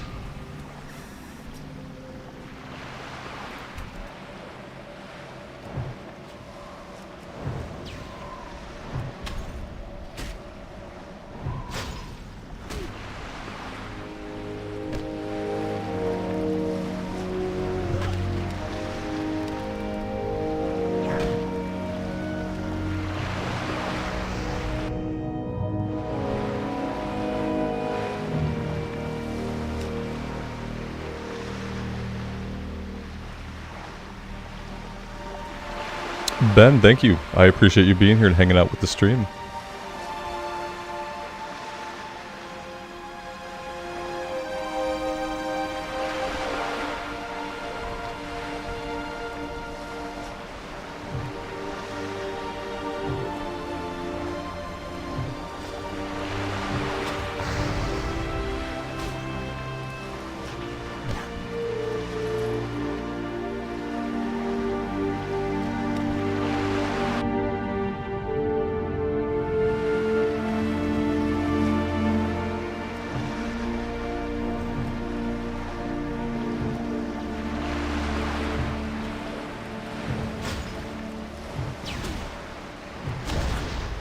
Justin, August 28th, man. Oh, yeah. I mean, I'm not gonna say it's not possible.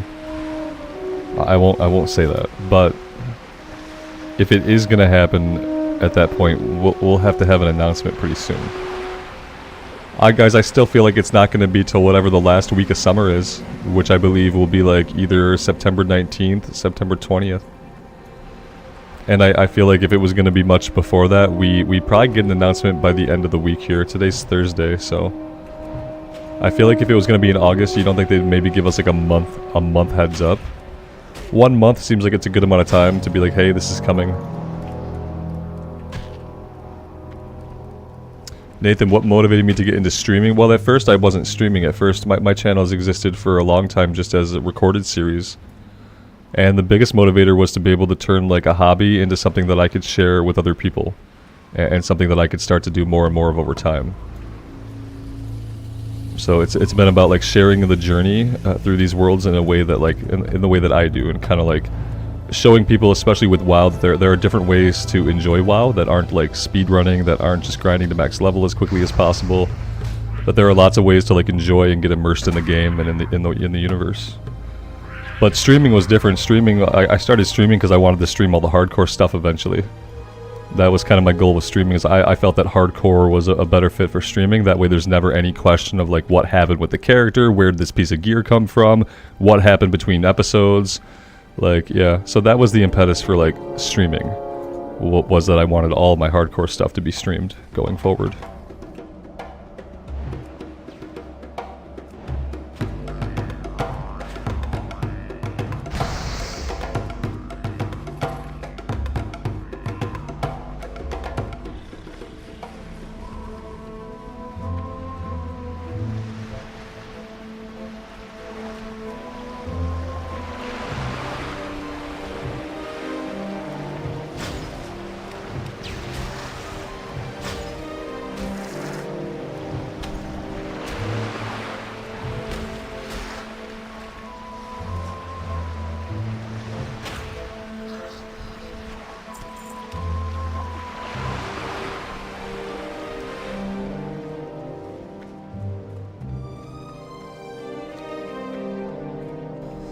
Clint, I never got a one-hander for the Pally. Now, we got an amazing blue shield when we were like level 38 or 39.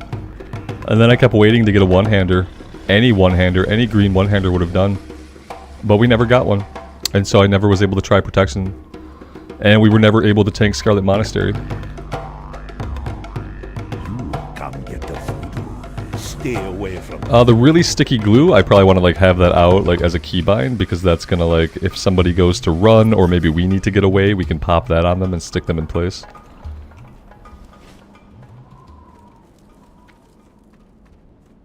How are you?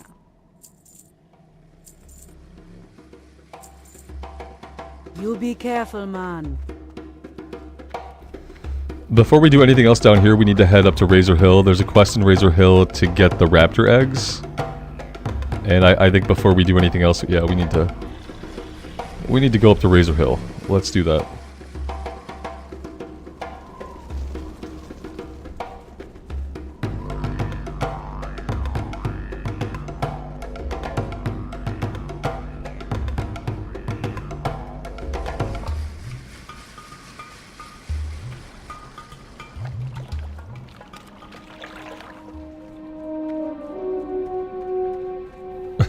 Nathan, yeah, I'll come check it out, man, for sure. You just let me know. You can't get that offended in life, though. Otherwise, you'll spend a lot of your life being offended.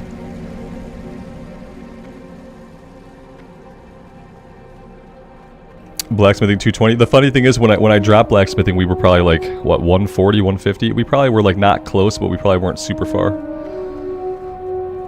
Floating combat text? Yeah, I haven't checked mine, Alex. It's probably reset. I feel like it always gets reset. I'm looking for interface options. Yeah, it's it's definitely been a reset. Mm-hmm.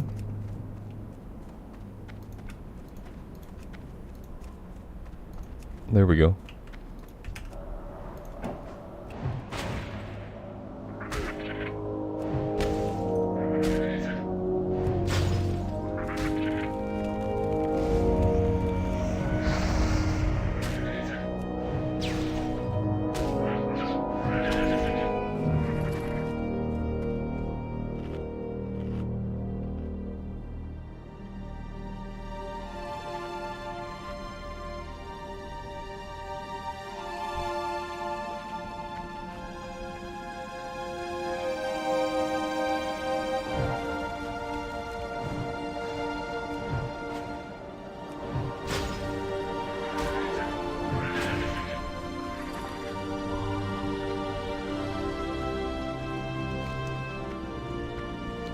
I'd like to pick up professions, but apparently we're not going to be able to get any of them unless we want to go all the way up to Orgrimmar, which might be a good idea.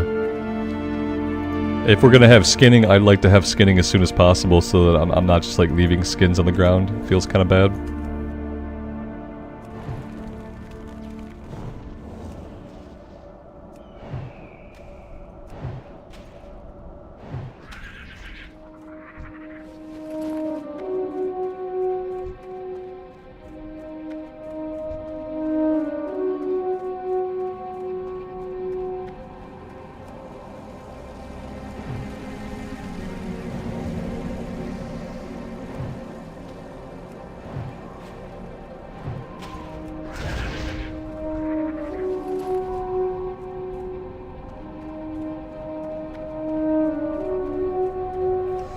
Yeah, Alex, I wonder why that is. I wonder why that happens every time they push out a maintenance. And I wonder if there's anything to do about it. Yeah, because it gets really annoying. Because I don't realize it for a long time, and then I'm like, oh, I'm not getting like the aura fading, and I'm not getting like reactionary spells popped up anymore. But it does seem to happen constantly. I don't remember it ever being like that in the past, but yeah, the past few months especially I've noticed that.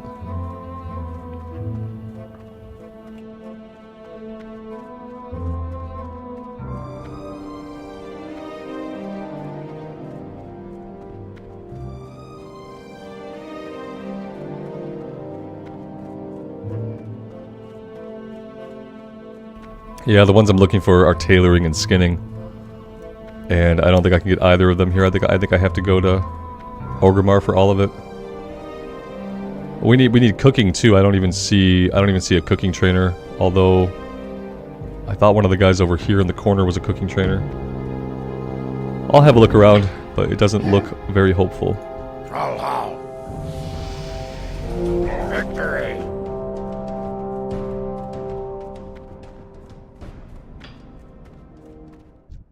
Sug, go forth to victory. Go with honor.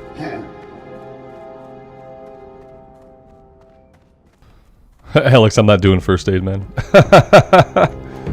Yeah, I'm not doing first aid. We got food to heal between fights, and yeah, I know I should do it, but I'm gonna prioritize tailoring. What are you looking for? At the expense of first aid, and see how that goes. Maybe one day I live to regret it, but even if I live to regret it, it won't be as bad as regretting not doing blacksmithing on the Paladin. So I think it'd still be okay. Victory. I know there's times we could like freeze somebody and we could bandage up, but like listen, if I'm in that situation, like I'm probably gonna be okay just running away anyway. I don't trust a bandage in a fight while I'm on a mage. Like if I'm trying to use the bandage to save me in a fight, I should be running away from that fight is kind of how I think about it.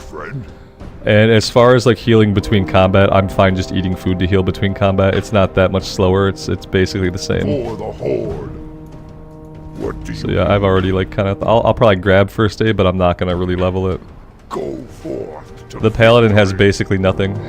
The Paladin has nothing. He has mining, And that's all he has right now? Yep.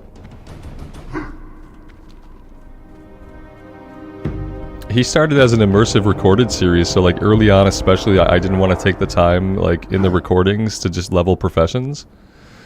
And so like doing it as a stream is different because I can take time at the beginning of the stream to let people kind of find out the stream is live, and it doesn't feel as bad to spend that time on professions.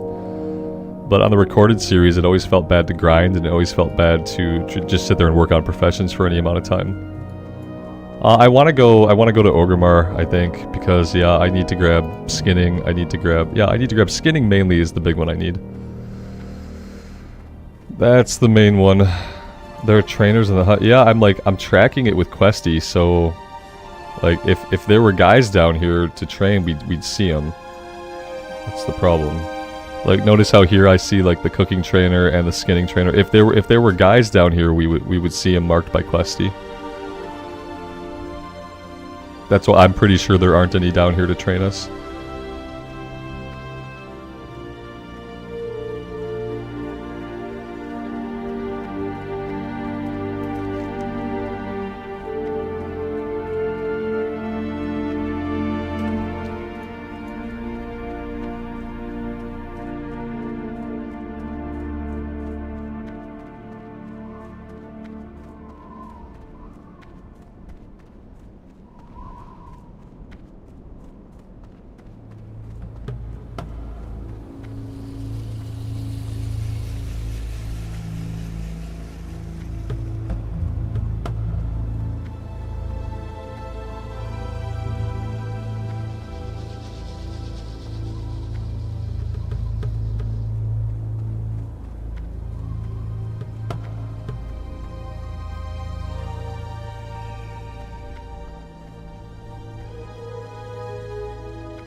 Chase, a disciplined priest would be very, very survivable. Yeah, and you would never run out of mana. I did a disc priest back when around the time Classic first launched. He was our second character. I think I did a Night Elf Warrior, and then we did a Human Priest. And I leveled him almost all the way as discipline, and it was a lot of fun. And it was a little bit slower for like the kill rate. But when you have improved Power Word Shield, you're basically indestructible. And then with Spirit Tap or Shadow Tap or whatever it is, you never run out of mana. So you get to keep going between fights. You pair that with an awesome wand, and you could be like a powerhouse priest. Priest is on my list of potential for the official hardcore as well, especially now that I've kind of ruled out melee classes. You know, I was thinking about doing a shaman that was going to be like an enhancement shaman, but he's going to have the same problem. He's going to need a big two-handed weapon, and it's going to have to always be very good.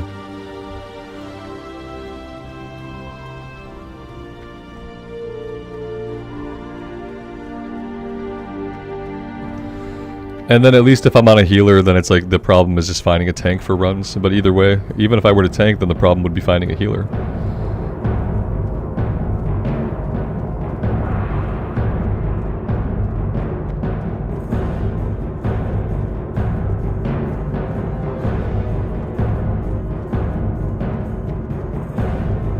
I don't think I ever noticed the tiny Zeppelin tethered here that you can't get to. I'm not sure I've ever paid attention to that before.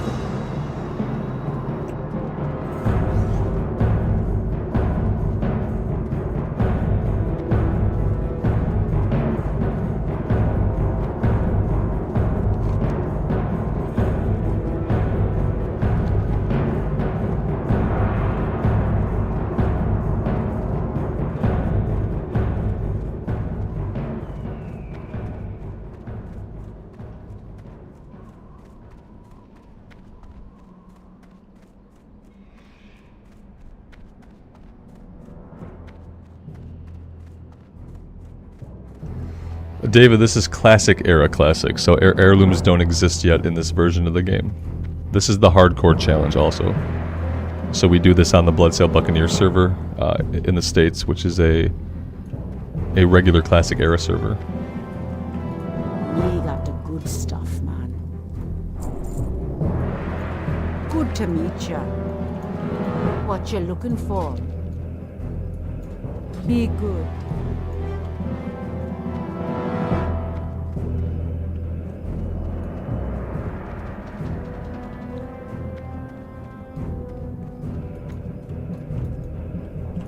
Thrall Hall.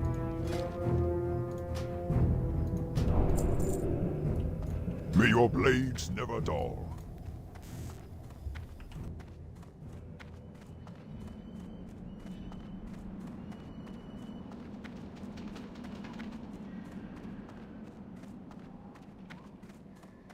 What are you looking for? What are you looking for? For the Horde!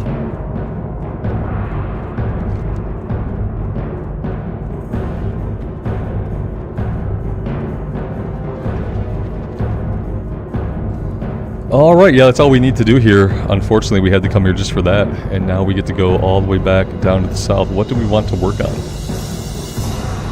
Vanquish the Betrayers. Probably not, but it's the lowest level one that we have. I don't really care for that. Level 7. Level 7. We could go over to Tirisfal Glades. We could do some stuff over that way.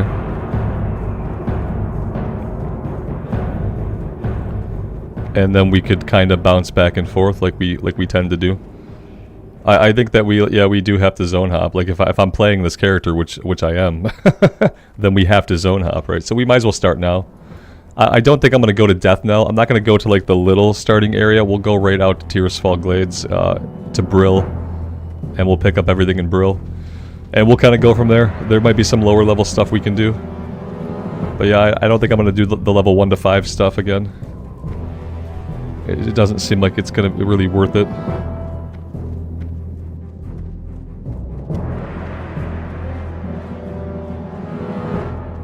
Then again, you know, here's the thing. Maybe we will do the 1 to 5 stuff. This character has had no bags that have dropped. So if we want like a chance at some bag drops, we could do the level 1 to 5 stuff in the Undead area. And maybe we get a bag. We'll probably get like 1 level out of all of it. And we'll probably get a bag drop. Yeah, I'm gonna do it. It'll be fast. It's not gonna take us a long time to do that stuff. We're gonna be out level for most of it.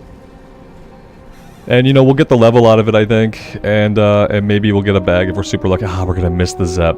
We're gonna miss the Zep unless it literally just pulled up and stopped. We're gonna miss it. It's gonna be a good time for a bio break if we have to. Yeah, see, we're missing it. Dang it. Okay. I'm gonna take the opportunity to step away for about a minute and a half, and I'll be back, and the Zeppelin will still not be here. But I would recommend you guys to like stretch your legs, hydrate, refill your coffee, get a snack, do some jumping jacks. Calf raises are always good. And we'll be back here. I'll be back in a second. And then maybe the Zepp will be back. I don't know. What is it, like a 4-minute? Is it a 4-minute timer? We'll see. I'll be right back.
That was the Grom goal, Zep, right?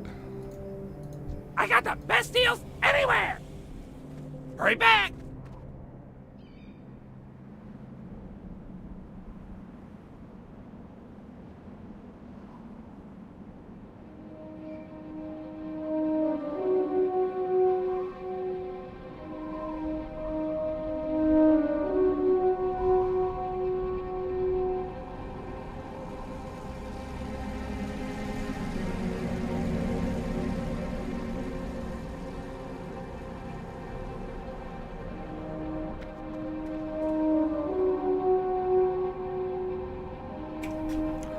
Maybe we'll get some news at the end of the week here about hardcore. Maybe we'll get like any kind of classic news at all.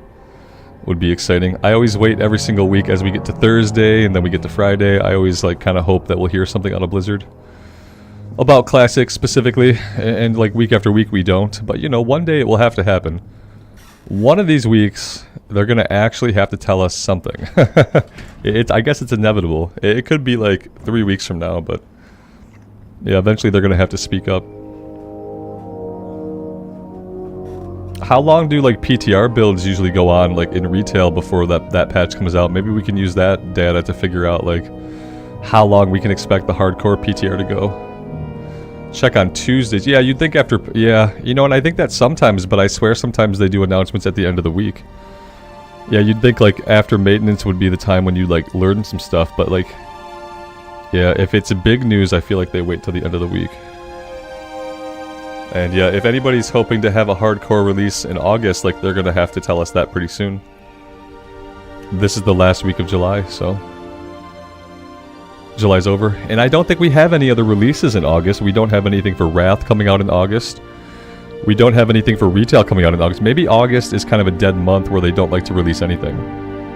Because, you know, when Classic first came out, it came out like on August 30th or August 9th. It came out at the end of August. It was like basically September.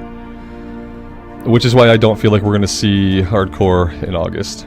I feel like August is kind of a dead zone for games. So games take a month off. And oh yeah, you know what? They're not going to do it in August. We're getting Baldur's Gate 3 next week. August 3rd. We're getting Baldur's Gate 3. And it's like, it's not exactly the same like player base, obviously. But yeah, it's something that might pull people away for a time. And so probably not a good month with all the BG3 hype for August. Probably not a good month to do official hardcore. They just turned the Bloodsail server into their programmed server. That would be super rude, Clint. I think if they, it's gonna be a new server because it's gonna be hardcore fresh. So we know it's gonna be brand new. Although that would be hilarious and would probably agitate a lot of people. If they just co-opted the Bloodsail Buccaneers and Hydraxian Waterlord server and they made those the official servers, they did like a big character wipe. Maybe that's why they were letting people transfer off. They're like, transfer the characters off now, we're about to wipe them. Jason, Baldur's Gate is more of like a CRPG, but Baldur's Gate 3 is more modern than that. Like, I would compare it to like Divinity Original Sin 2, which Larium also made. Or Pillars of Eternity 1 and 2 could be like an example, kind of, in a way. It's like, it's party based, so you have a main character that you can create, or you can play origin stories of the other characters, but you assemble like a party of 4. And yeah, so it's not an MMO, but it's a really big fantasy world set in one of the D&D universes, the Forgotten Realms. Very, very strong class fantasy, like, yeah, it's gonna be a good time, I think. It's gonna be a good time. Clint, do I remember the show Reboot, the CG computer animated show Reboot? Yes, I do. That was one of my favorite shows as a kid. That show got super serious in the later seasons when like Enzo became an adult and there was like time travel stuff involved. Yeah, I used to watch a lot of Reboot, and then like Beast Wars Transformers was like my jam back in like my childhood days. That's random, by the way, but yeah.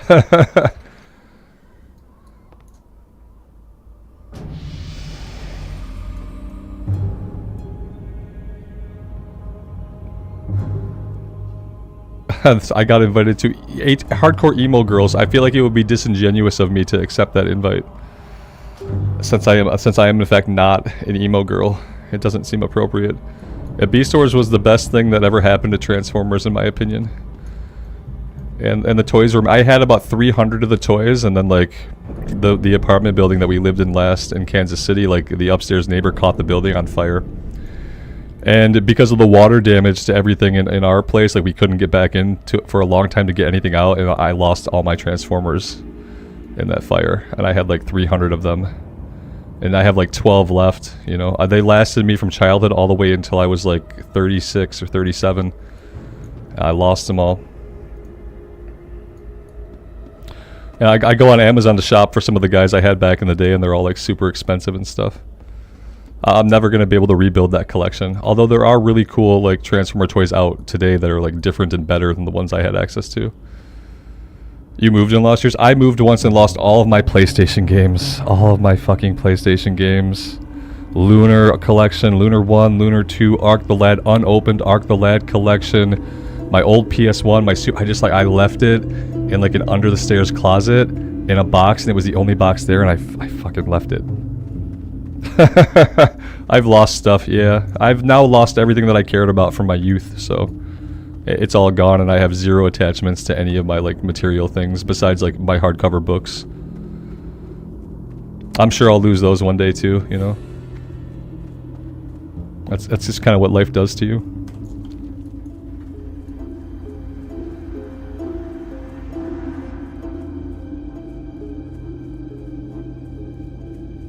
Yeah, lost my N64. I lost all my consoles over time, basically. But I lost the bulk of them in one foul swoop.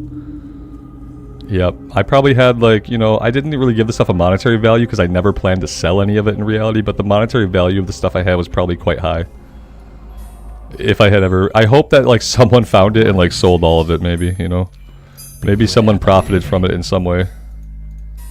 Maybe they found it and found the toys or found the games and maybe they played them. I don't know. The systems were in there. I had like the little PS1, the one with the screen that like folded open. I had that in there, so like they could have played them if they found them. / delete all IRL stuff. Yeah. Yep. Shift delete. I don't need to be in here. I don't think. I see a quest somewhere, but I'm not. Okay, it has to be upstairs. Yeah. Here we go.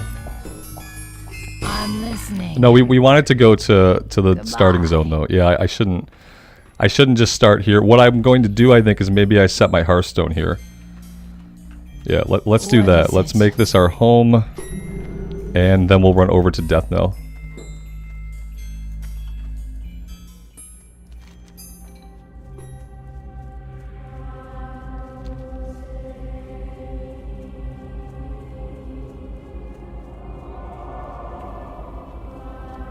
Yeah, you could probably find those systems these days. Like, you can find them. Like, you might pay a little bit more for them than you would have, like, back in the day. But I don't think they're super expensive.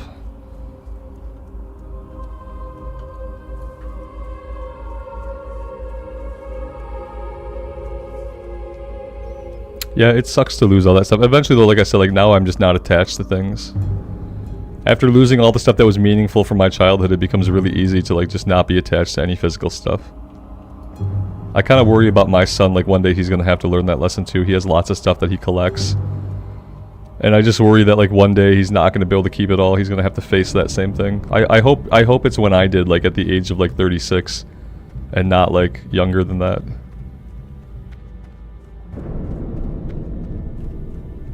Private Gem, good evening to you. Thank you for stopping by.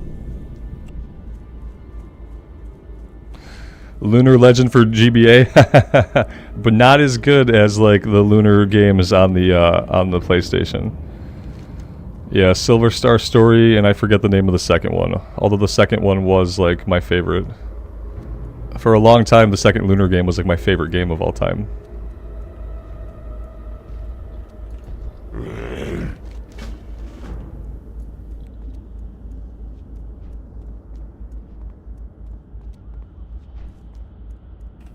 I grabbed his quest just so we'll have it on the way back, you know. Sometimes it's a pain trying to find him on the road. Let's untrack these for now.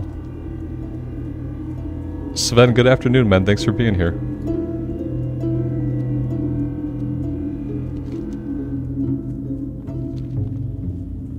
It's actually quite a run. Yeah, it's not a little run. Walk faster, right. Go faster. That's top speed. We got top speed right here. It's as fast as our little 4 troll toes can carry us.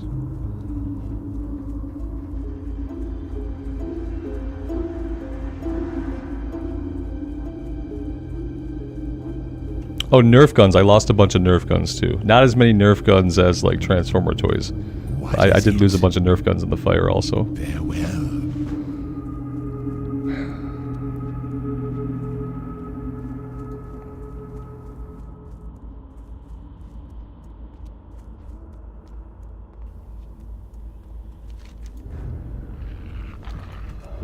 I think I took a wrong turn. Where was I supposed to go? Down this way. You can tell I don't know this area probably as well as I should. I don't want to go this way though. This is not where we need to be. I missed a turn back here. Yeah, I don't need... This guy was hitting us quite hard. We don't need that. Final Fantasy Tactics, Clint. I played Final Fantasy Tactics for probably like thousands of hours overall. Yeah, I was basically obsessed with that game. When I was a kid, I'd do a tactics campaign and I'd like write backgrounds for my characters and I'd write out little stories for them and stuff. I got what's called way too into it. Yes, we're checking out Tirisfal. I'm gonna go back to the Undead starting area and just do all the questing there. I'm kind of hoping that we can like get a bag to drop if we do all this stuff. Even though it's like lower level questing, it'll probably get us like to level 8 overall. But the big impetus is to see if we can get a bag to drop. We didn't get any bags to drop over in Durotar yet. So that's kind of rough. We'll see what we can do here. Jason, people always tell me to come fight that guy, but like I've never like figured out how to do that or if that's real. I've had people tell me that before when I was in this zone, like you can duel him or something, but like I've never, like, I've clicked on him and I've just never seen it happen. I'll check it out though.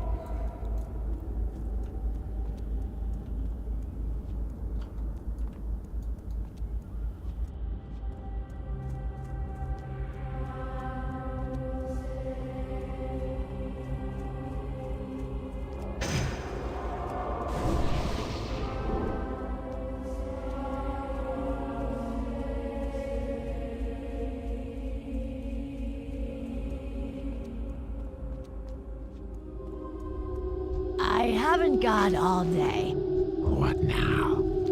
Remember, What patience would you and ask discipline. of death? Goodbye. What now? Victory for Sylvanas.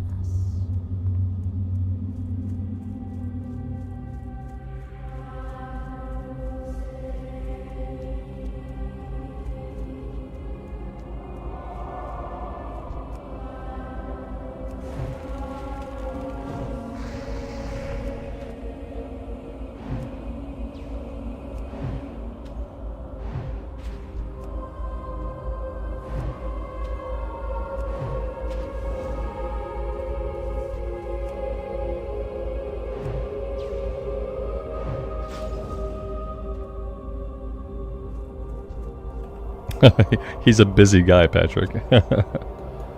He has all of eternity, but he has stuff he has to get done today.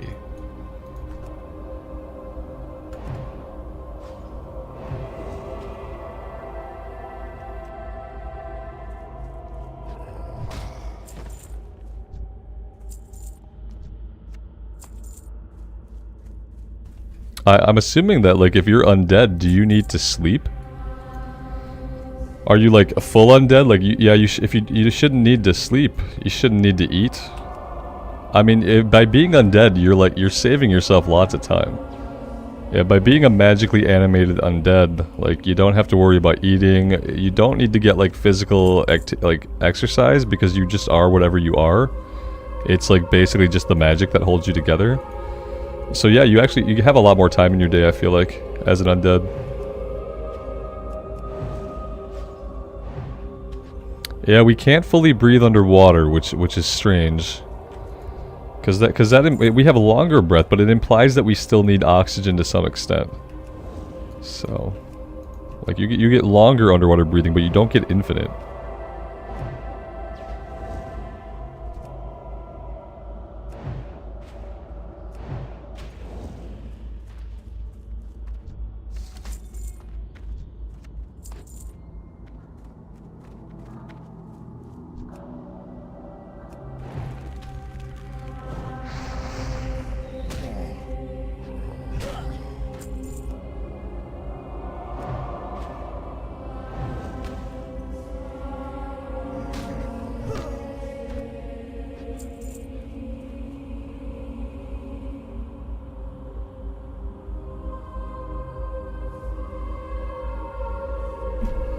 My coffee is almost gone. It's getting to be very sad. I feel like my Yeti holds like the last 20% of the coffee. The Yeti holds hostage. I feel like it doesn't want to come out of the mouth hole. I have to like upend the entire cup to get the last like 20% of the coffee to come out. I kind of like. Part of me hates the Yeti mug. It keeps my coffee warm, but it's not very enjoyable to drink out of it. I hate drinking out of mugs with like a top. I just know that if I have a mug here that doesn't have a top, A, it's going to get cold really fast, and B, I'm probably going to spill it at some point. Yeah, but it's holding my coffee hostage. Was it Sargeras or Gul'dan that created the Undead? Well, Sargeras recruited the Burning Legion. The Dreadlords maybe created the Scourge? Didn't the Dreadlords turn Kel'Thuzad into a Lich?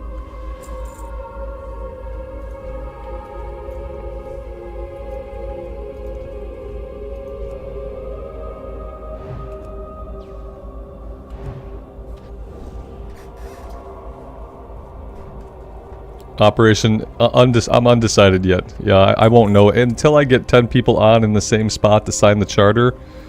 I'm not even really thinking about it. It'll probably just be like the Ramblers. I don't want my name like super attached to it to imply ownership, but I feel like the Ramblers would be a nice, innocuous, innocent name. Yeah, I feel like that if I go with anything, it'd probably be that. Like, people have other ideas, but I just want it to be kind of like a lukewarm name that doesn't really imply anything. Yeah. But yeah, we'll see if I can even get 10 people on at the same time to sign the charter.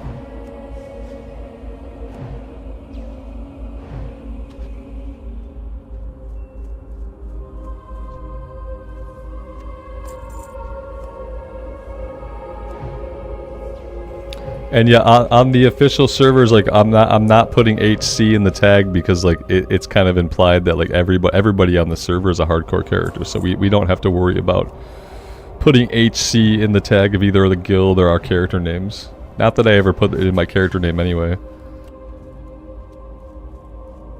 I like the Starship Troopers reference, but yeah, I'm not like, I don't feel badass enough for that to be the guild name, you know? Nah, Llama the gnome didn't die. I've been talking the past few days about how like in solo self-found, the character with the highest chance of success is always going to be a caster. Because a caster only relies on learning their new spell ranks to deal lots more damage, and melee classes only rely on getting a great weapon for getting more damage off. So in solo self-found, when you have less opportunity at weapons, a caster is always going to be better, and a melee character is ultimately going to get to a spot like the Paladin's at where it's a little bit gimped. Unless you're super lucky and you get like amazing weapon drops all the time, which we haven't.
Alright, we have to go back to town. I don't want to be running around with a full inventory. Yeah, we still haven't gotten a bag to drop.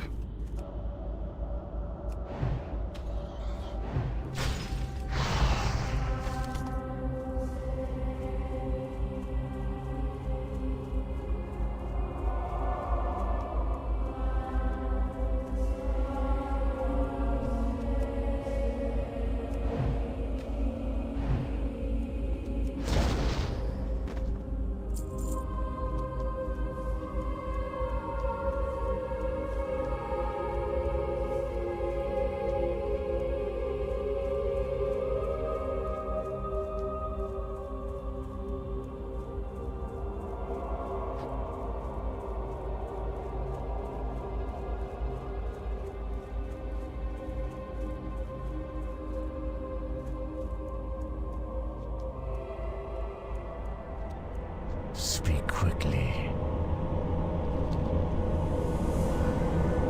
Our time will come. Inventory's still full, Robert. You still haven't sold anything.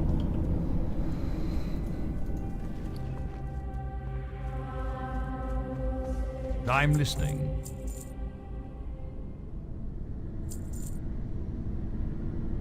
Beware the living.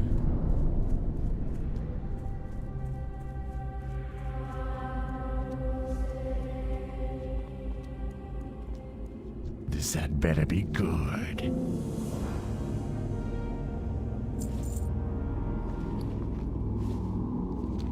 Trust no one.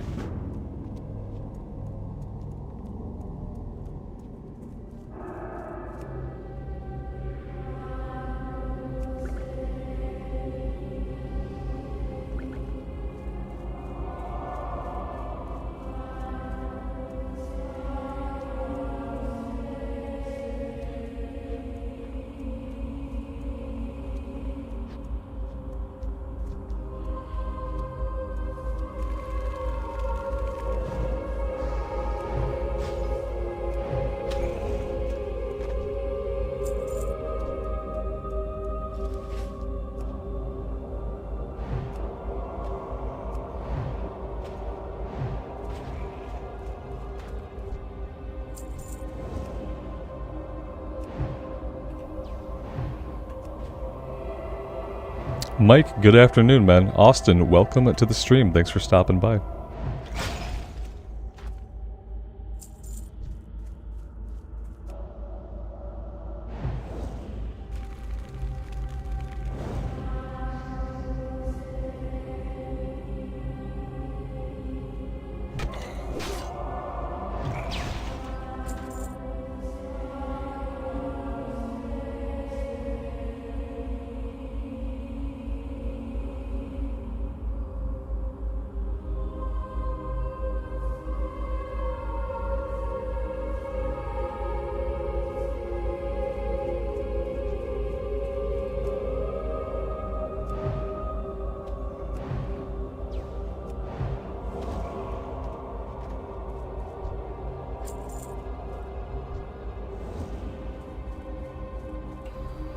Yeah, Mike, we're going with a caster. I've decided that for solo self-found, you gotta go caster.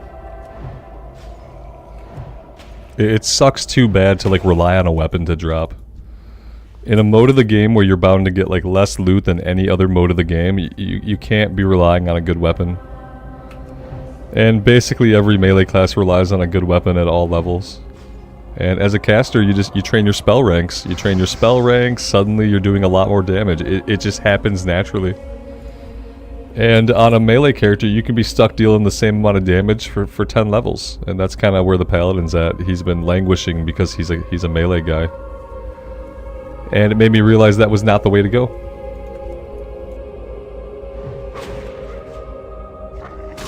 And the Mage is a great class. Our first hardcore mage a few months ago got to level 26, but I stupidly got her killed. And things will be different this time.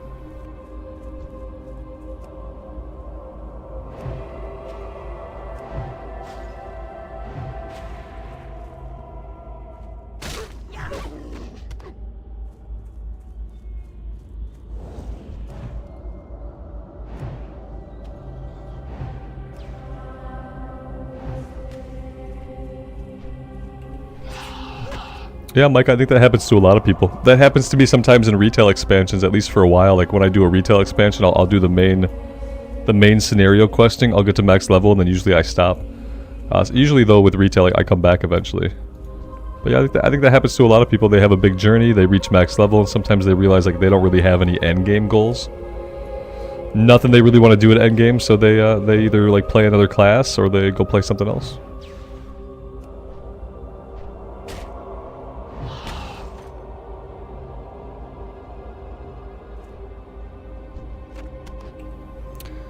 Yeah, Agent Dad, you want to do some like zone hopping. You're level 17. Definitely you wanted to do stuff in like Loch Modan. Like try Loch Modan. The first quest in Loch Modan are going to be level 11. So they might be like gray for your character now, but like do those. And yeah, go to Loch Modan right away. Especially if you've done nothing there yet. There's lots of stuff to do in Loch Modan.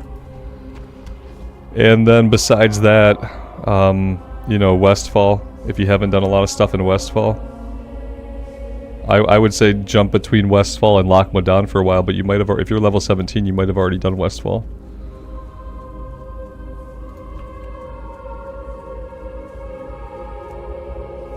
If you're really adventurous, you can get yourself over to Darkshore, which is like the Night Elf lands. And Darkshore questing starts at like level 12 to 14. Yeah, if Westfall's done, I'd say Loch Modan, and like I said, then maybe even jump all the way over to Darkshore.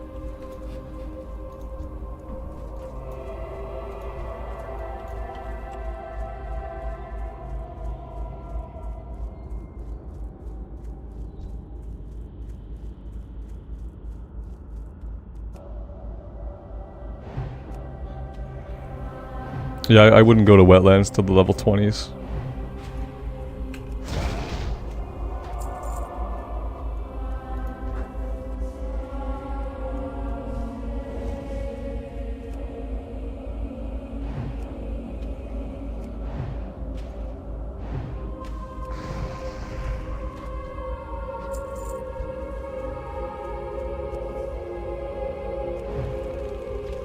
That's kind of like the one problem with Classic Era that like, especially like newer players or returning players can hit is like, the game doesn't explain to you like zone hopping. The game doesn't explain to you that like, yeah, you can go linear and you can just keep going linear, but if you just go linear, eventually you're not going to have stuff at your level to do. You really have to zone hop in Classic Era, and the game has no way of really like explaining that to a player.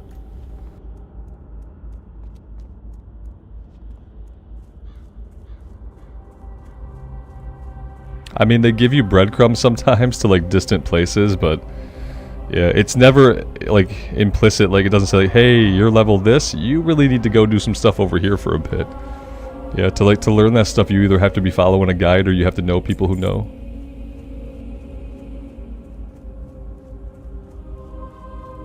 And, like even stuff like the tram, the existence of the Deep Run tram, like yeah, it's really easy to not know about that because the game doesn't tell you.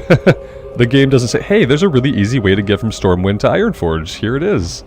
You either wander into the tram like on your own or someone tells you about it. Because unlike Flight Points, the game does not tutorialize the tram. We realized that the other day.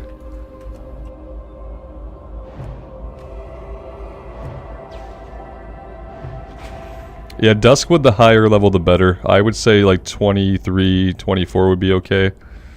If you wait to 25, I feel like a couple of the quests go gray. But yeah, you want to be like mid-20s.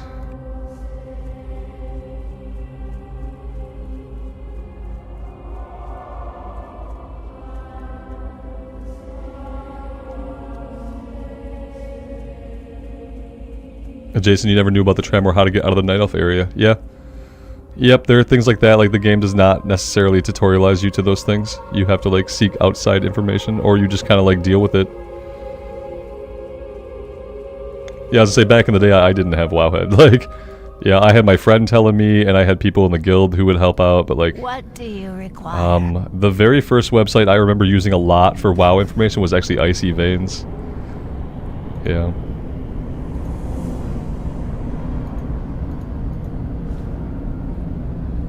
Trust no one. I am forsaken.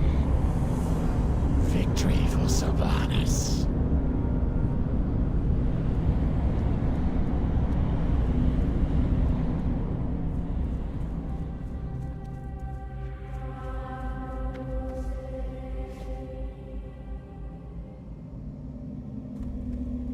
What is it?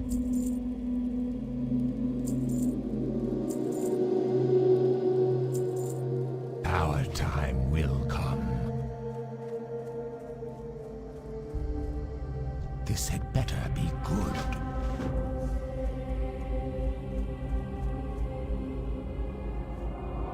What now?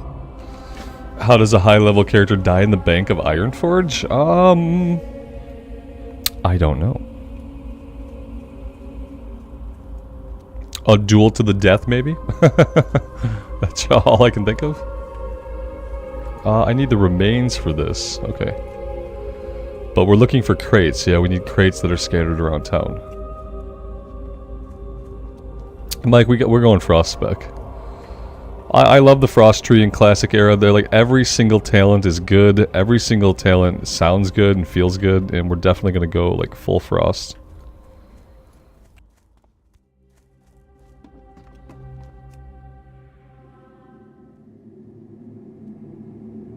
It wasn't the PTR. Yeah. Then in that case, I have no idea. It seems like you'd have to go through a lot of effort to get killed in the Bank in Ironforge. There's no like /suicide command. You can't just off your character, so I'm not sure. That's a tough one.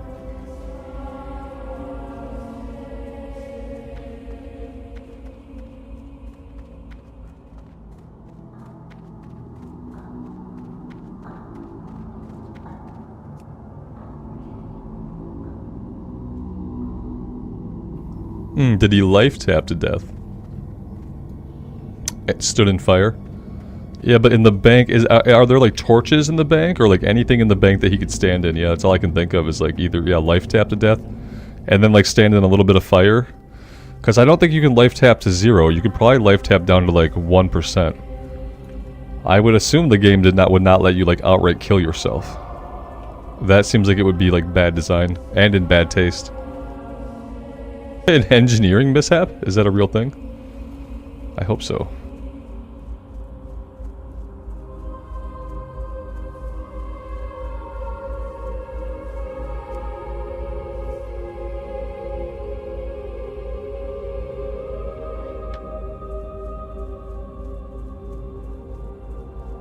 Is he feigning death? Is it a hunter?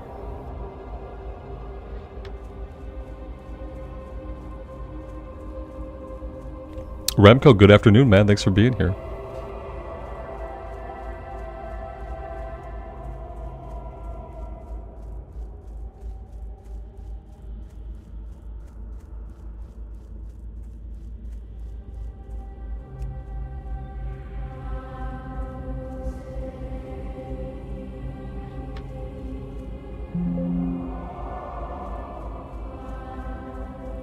If he has a staff, he might be a hunter.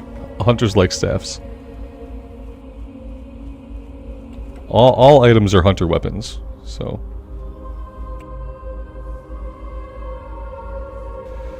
Yeah, could he make? There you go. Yeah, I think Jay's got it. Can you make a campfire and then stand in it till you die? Yes. And can you lay the campfire down inside the bank, which I think that you can.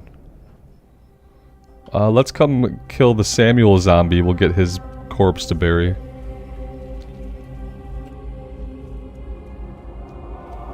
This is like CSI hardcore. Like, we have to figure out how it happened, you know? You can't die in your own fire. If someone else puts up a campfire and you die in it.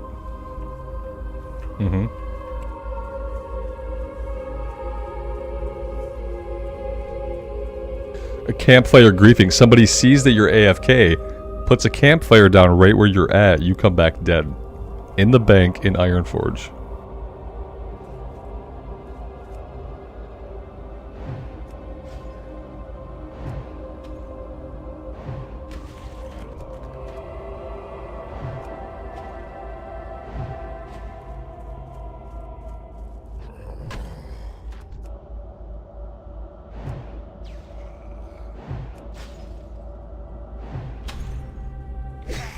If you look around in this area, these guys were over here having a party before they all got turned undead.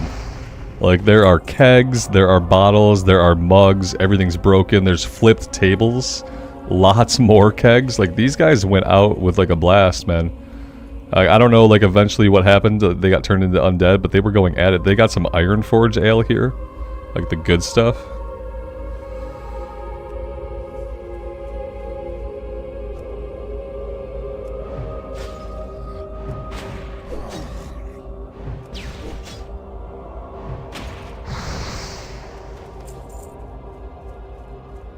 When you saw a Paladin get launched into the lava with an engineering thing? What can happen with engineering? You like it can blow you up. you just get like a little explosion that blows you up a bit.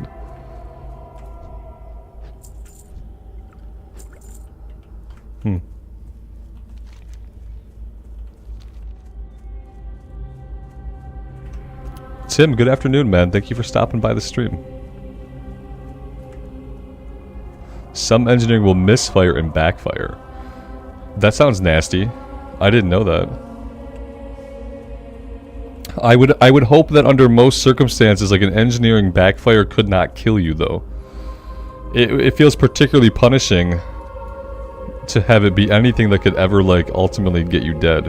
Unless, yeah, launching you into lava. Launching you into lava, I guess, is, like, circumstantial. It sounds like Clue. Yeah, that's what I was saying. Like, we gotta solve the mystery.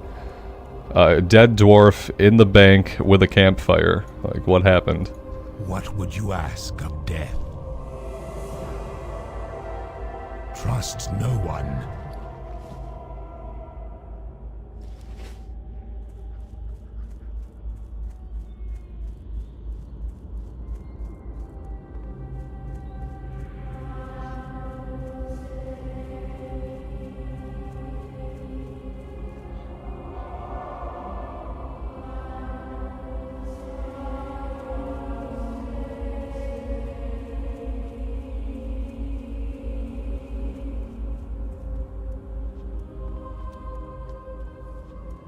Hello? I feel like it offers you ways to get yourself killed almost intentionally, but I feel like if you're just kind of doing your own thing, like under normal circumstances, it would probably be hard for engineering to kill you. Do not seek But if you kind of create a situation where it could, like maybe you're at low HP, you're standing near lava, and then yeah, maybe. Are we done here? No, we have to go over and get the spiders. Okay. And then I thought we also had to fight some humans, but maybe that's not here. Maybe that's in Brill.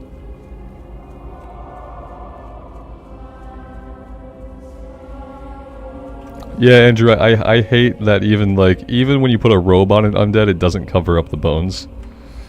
It feels like, how are the sleeves? The sleeves are hanging there, but they're not connected to the upper sleeve, so the sleeves are like magically floating when in fact they would just fall off. It's immersion breaking for me. I like the idea of the Forsaken a lot. And if they had like the ones that we have in retail where they don't show the bones, I would probably play more Forsaken characters. But I truly can't stand the bones and the spines being visible regardless of like what type of armor I put on.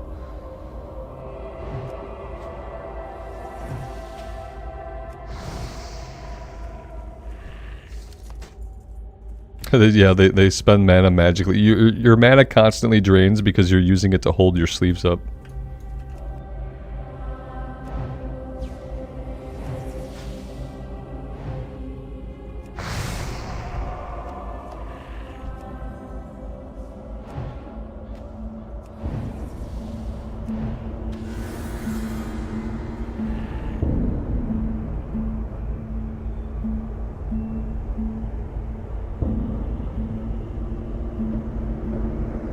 Oh dear, yeah, the coffee's gone. That was it for the coffee.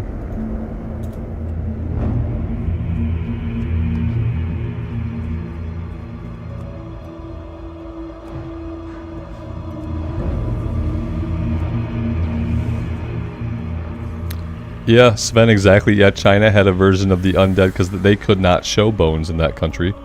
So they made them a special model where we had the bones covered up. I'm like, why can't I just have that model? Why can't I have the model? I would even settle for an add-on that just made me see it like that. Like, I don't care if everybody else saw what the reality of it. As long as, like, when I looked at my character, they didn't have bones, I would be happy with that. I feel like, yeah, even if it was an add-on that only changed what I saw, I would still be okay with it.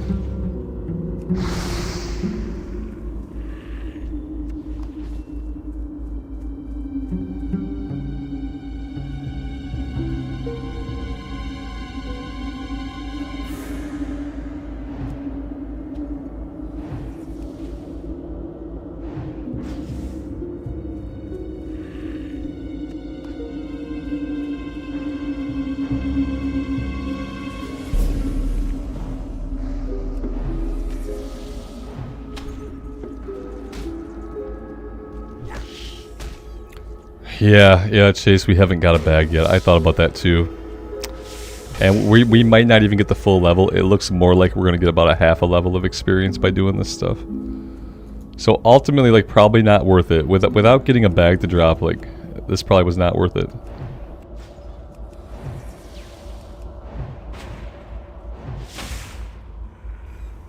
Yeah, no, today, Andreas, today was just hardcore.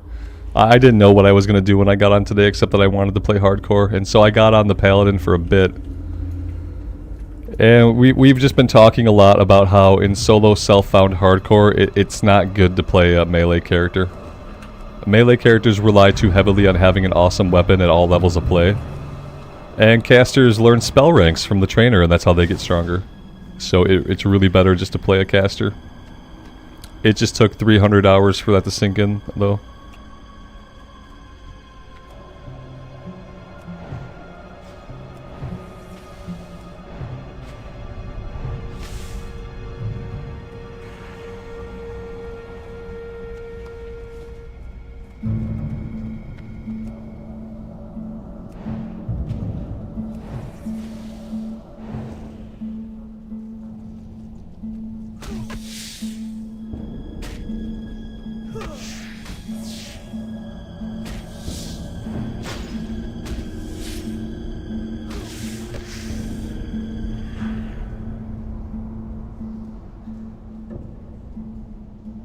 No, I haven't deleted anybody since the Warlock.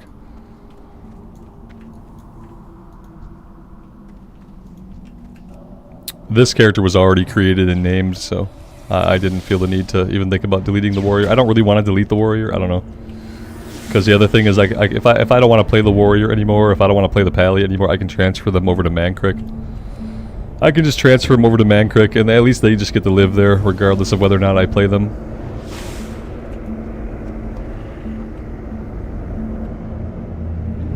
Yeah, because right now there are free transfers. You can transfer for free as many characters as you want off of Bloodsail Buccaneers and Hydraxian Waterlords, apparently.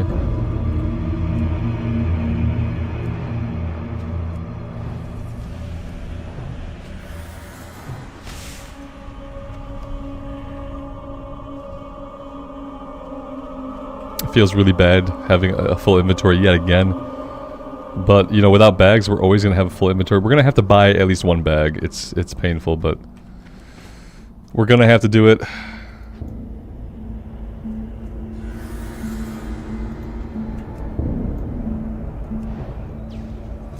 Yeah, Alex, it doesn't seem to be limited. Like, I transferred the 26 Mage that we got killed, like, a long time ago.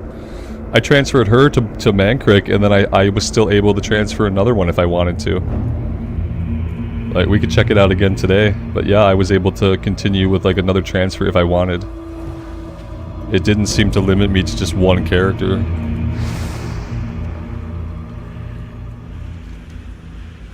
To be fair, I didn't go through with the second transfer, obviously. I queued it up all the way to see if it would let us pick the option for free, and it did. But I didn't follow through on a second transfer, so maybe it would stop me at that point. It doesn't seem like it. It seems like they would just keep letting me transfer people off of Bloodsail. We could check it out today, maybe. Maybe I'll just transfer the Warrior off.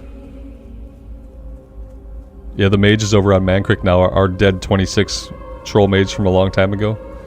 She's over on Mankrik. Yeah, they're trying to clear off those servers. I think they're trying to make it the exact way that it's going to be on the official hardcore. So remember, on official hardcore, when you get a character killed, you can transfer it off. And I think they set up the free transfers to kind of mimic that, you know, and that's why they're not limiting it. Embrace the shadow. This had better Because on the official hardcore, it's not going to be limited. Every time you get a character killed, you'll have the option to transfer it off. Speak quickly.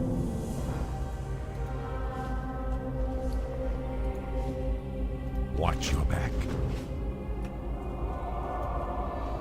Oh, here we go. We're going to go fight the humans now. Am I going to AoE farm? I'm going to try to learn to. Yeah, once we're like level 30, I want to try to see if we can do some AoE farming. I think that would be the only like enjoyable way for me to grind a lot. If we can do like those big pulls. Now granted, I'm going to do them as safely as I can. Like if I ever do that, we're going to be fighting green enemies, obviously. But yeah, we'll give it a try if we get that far.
Just remember, Frost Nova can be resisted. Yeah, you're absolutely right. Eventually, though, we'll have Blink, we'll have Mana Shield, and we'll have a bunch of tools to help us get away.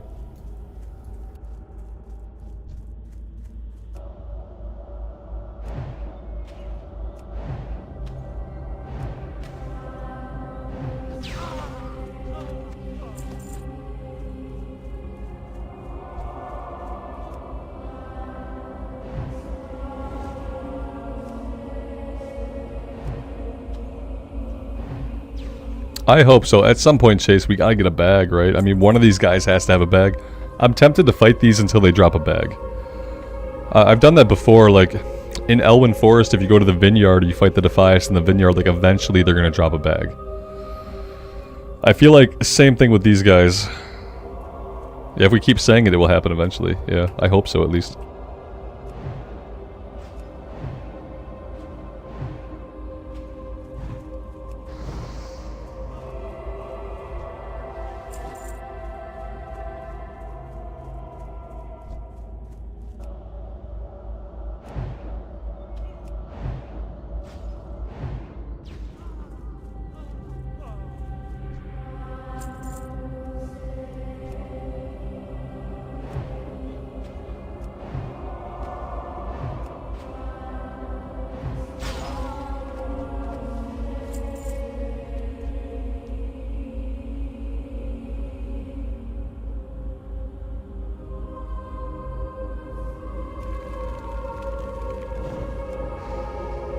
This one. No, this one. This one for sure. For sure, this next one. Okay, the one after this. Alright, maybe the one after that. It sounds about right.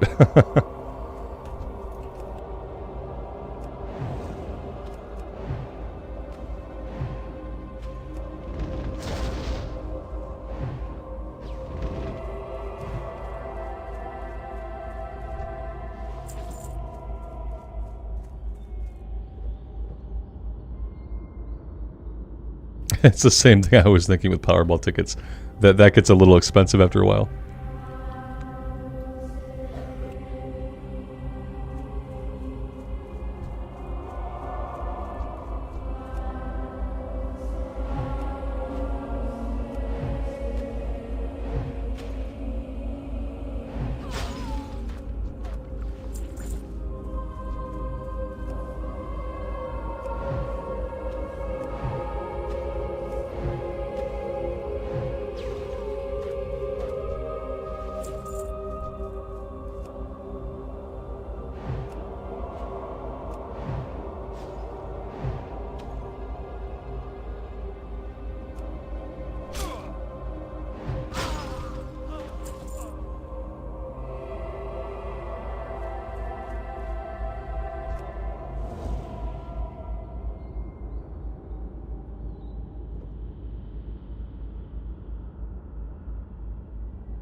At what level can tailors make their own bags? I feel like it's not, like, super high level, actually.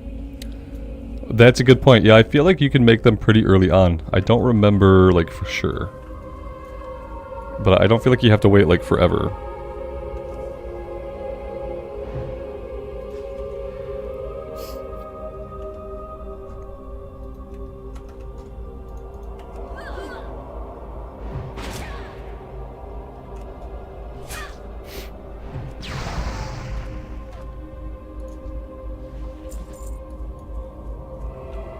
I'm gonna fight like a few more of these guys. I just need a bag to drop.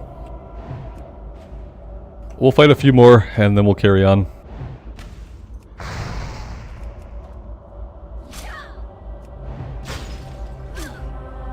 So 75 is not super early. Yeah, that's a little ways.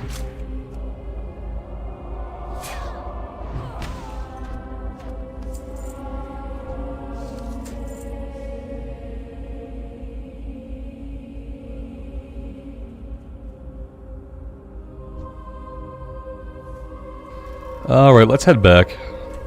I'm gonna have to buy a bag. We'll buy one. And we'll just try to deal with that, make it work for a while.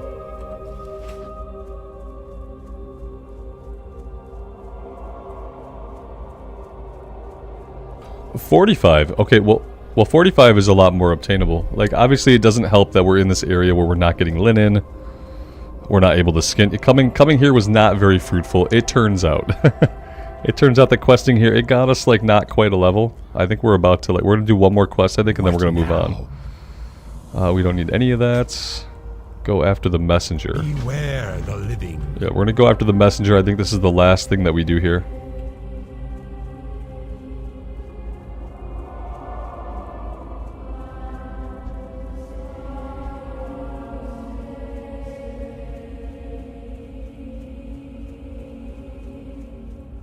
I didn't sell. Damn it. Yep. Yep.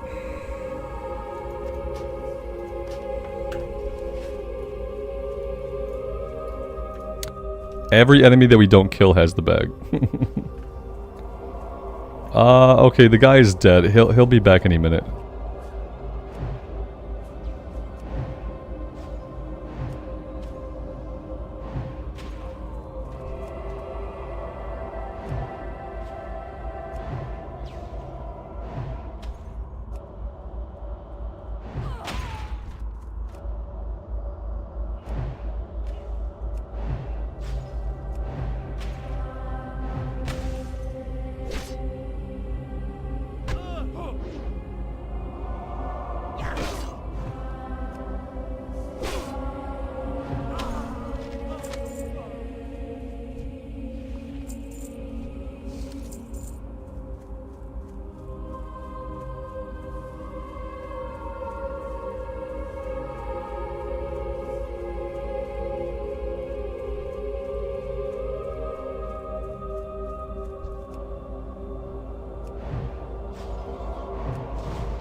What is it?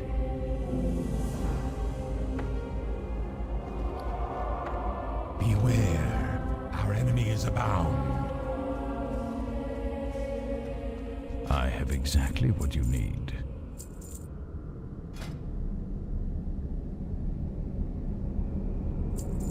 Watch your back. I am forsaken.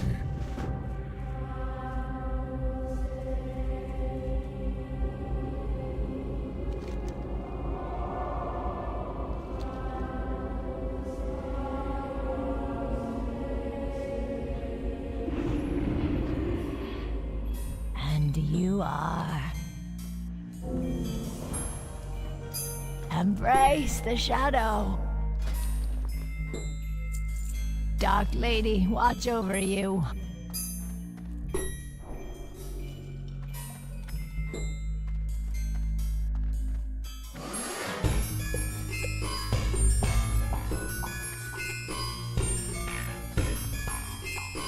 I'm listening.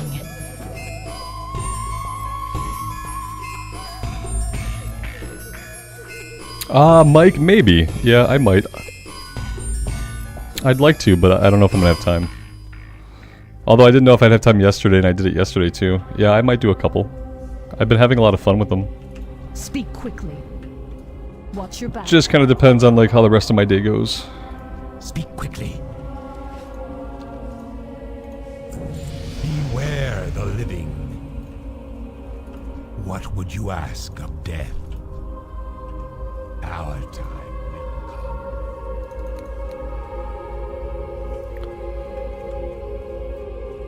Oh, it's the board. I was gonna say there's a quest here somewhere that I can't find. It's the wanted board.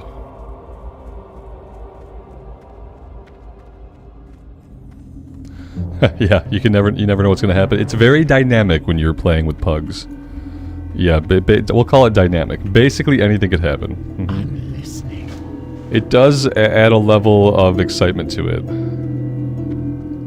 Even though the excitement sometimes happens because your tank runs off without you and gets himself killed. Like, even though that's sometimes the excitement that happens. Let's get the course thread so that I don't forget later. Embrace the shadow.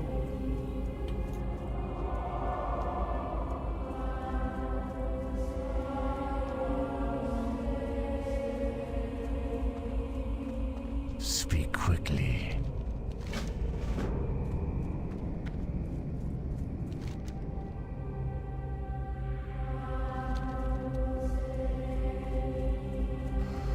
Yeah, when the group did not know where I was and they stood at the entrance waiting for me for like 5 minutes.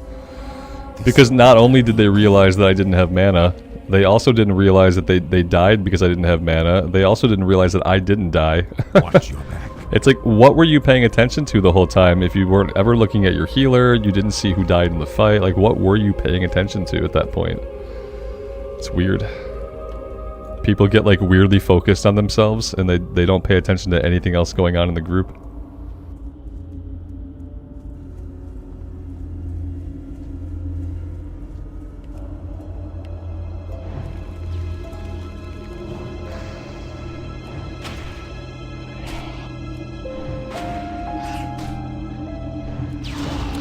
Strangely, like even with all the problems that we sometimes have, I still enjoy the runs. And people are strangely receptive when I tell them to stop doing things in a stupid manner. Like the one fight I said, hey, why don't we actually tank this in the middle of the room, that'd be easier for me, and then they did it. And then in Azul Narub, when they were trying to skip the one boss, I was like, hey, how about we just do the boss fight like normal people? And then we did the boss fight like normal people. It was like surprisingly easy to sway people away from their stupidity. I think ultimately they know that what they're doing is stupid, and so all they need is like a voice of reason to tell them like, hey, it's okay, you can fight the boss, we don't have to skip it, it's fine. Like, they know it's a bad idea, but you know, they've been told by the internet that they have to do it that way. I think I have to run from this as a mage. Yeah, I think as a mage I have to run from that. It's good to learn that. Now let's drag him by the guard here, maybe he'll help us out. I could probably like blast this guy. There we go, we got one of them. Learning when to run away. I think on the mage, running away has to happen immediately. At least until we get Sheep or Frost Nova or some other like tools to help us out.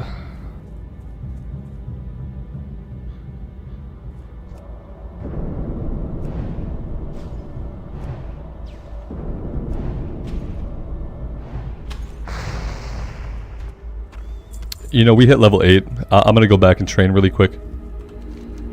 Even if we just get like a single rank up of one of our spells, it's gonna be huge. Fears for when your poly misses. Yeah, if polymorph misses or gets resisted or whatever, that sucks.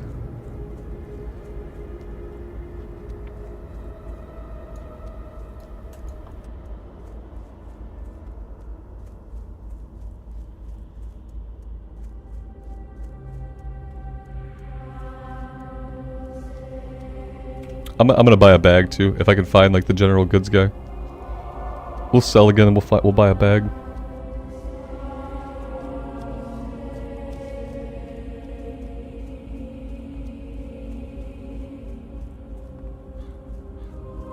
Hello? But to be fair, we don't really have any junk right now. Yeah. I mean, I got the coarse thread, but we're gonna hang on to that. Let's do this. Embrace the shadow.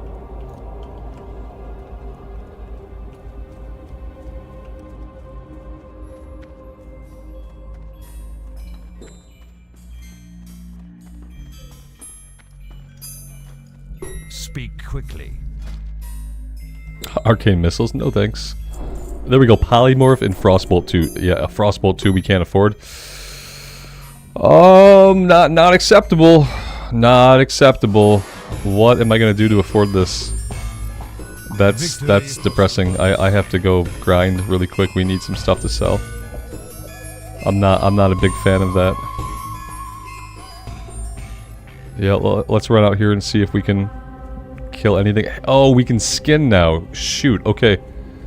I haven't been skinning the bats we've been killing. I always forget that we can skin bats, and I forgot that we could skin it all. So yeah, we need to start skinning.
That next rank of Frostbolt's looking very good right about now, because yeah, we can see that against a level 8 guy, it's just not doing a lot of damage, is it?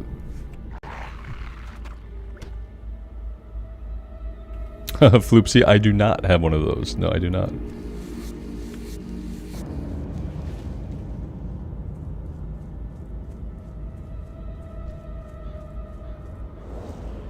Yeah, they can drop off of anything. It's random. It probably seems like it's more likely off a humanoid, but I feel like that's probably just like perception.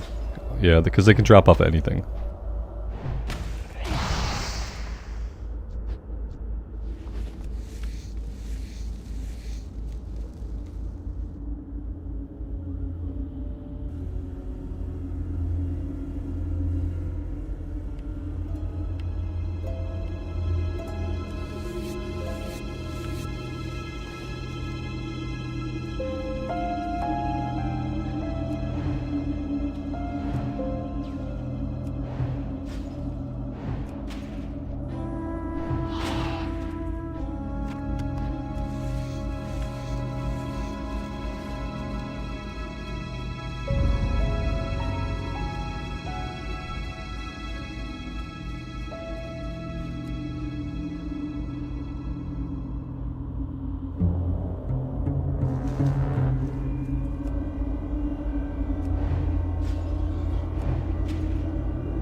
This hunter is not skinning.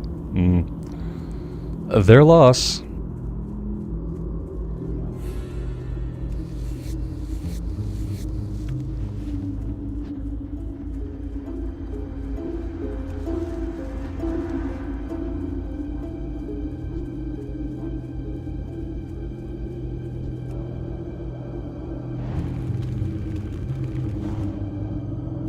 Nah, I'm probably not going to use it at all. It's probably okay. Eventually we're going to spec into our Frostbolt, so... Like, we could pull it out and mess with it, but ultimately we're probably not going to use Arcane Missiles. As cool of a spell as it is... Because it is a cool spell, but...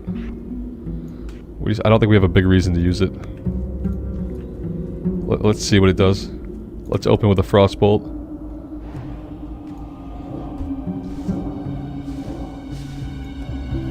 Yeah.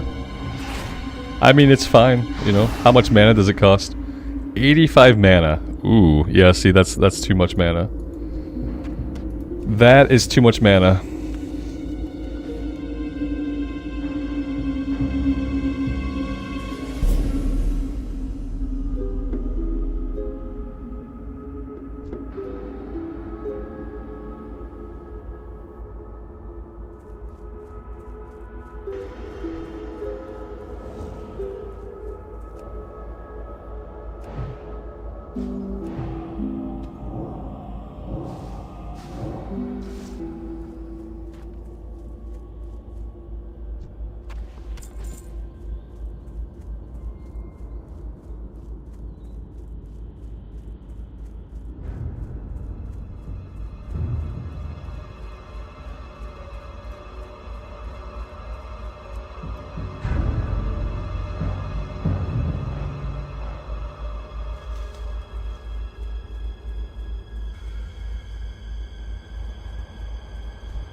Yeah, I mean, it is a lot of damage. Yeah, absolutely. It costs a lot of mana, but I mean, by the time they get to us, they're like basically dead.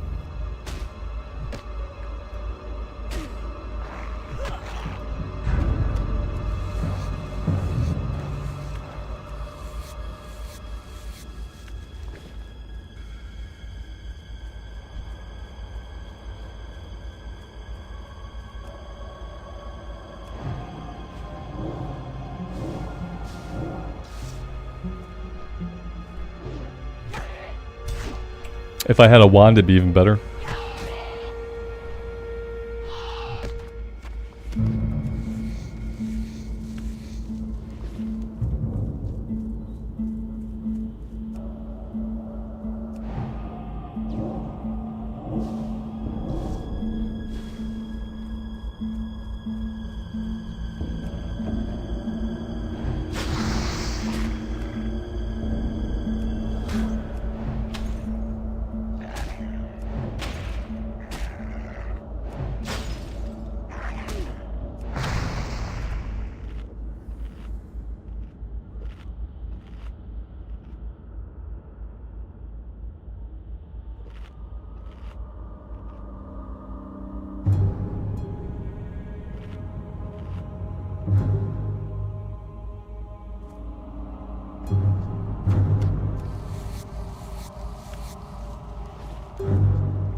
Yeah, in classic era, it's really not. We can't look at it right now, but we'll take a look at the arcane tree when we can open it up, and like it's just not. There's no way to go into it. There aren't like really any good talents in it. It's a really strange tree. I don't even think it's meant for PvP. I don't know what it's meant for in classic era, but it's very, very odd. When they made like arcane barrage mechanic, like yeah, I think that was Cataclysm when it became like a spec you could actually play.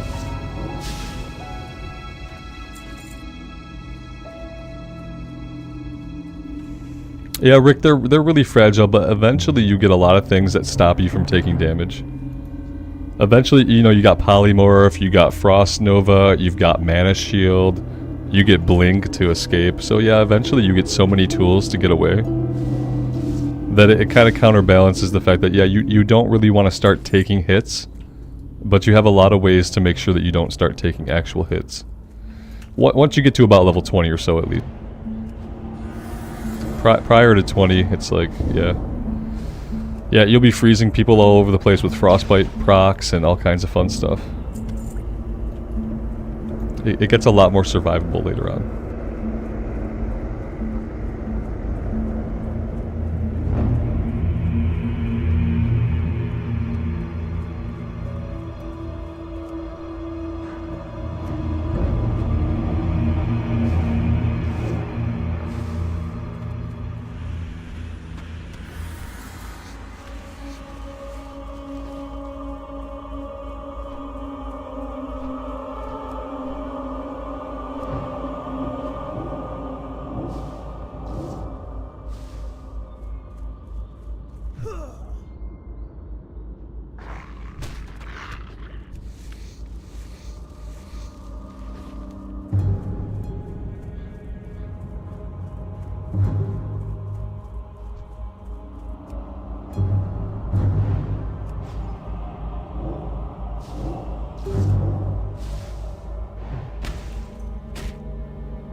Speak quickly.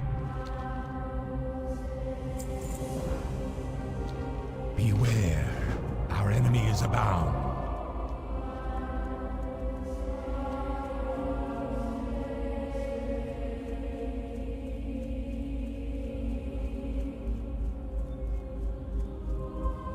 This better be good.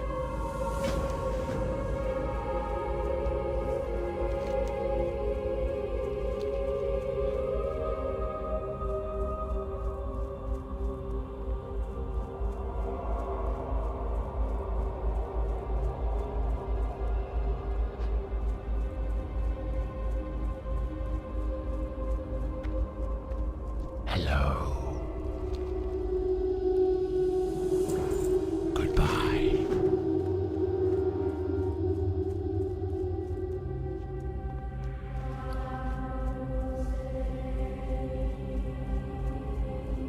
I am forsaken. Trust no one.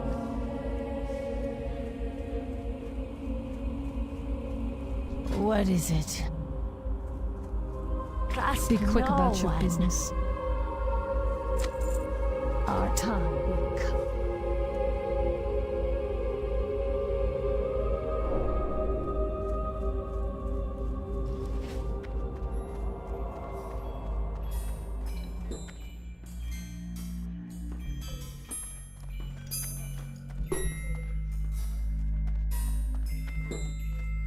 And you are.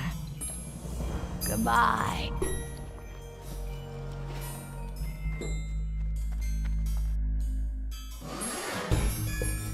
Hello. Farewell.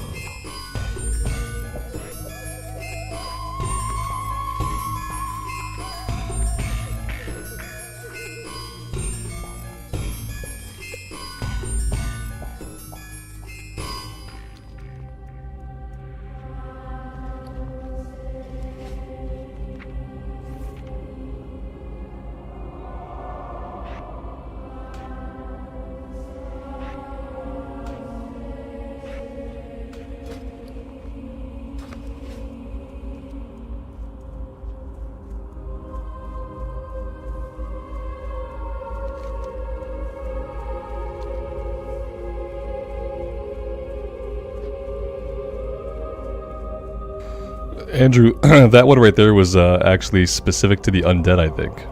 Yeah, that's not like all horde music. I don't remember what it is in the Tauren and the Orc ones actually, but that one right there is only for the undead. It's a little bit crazy.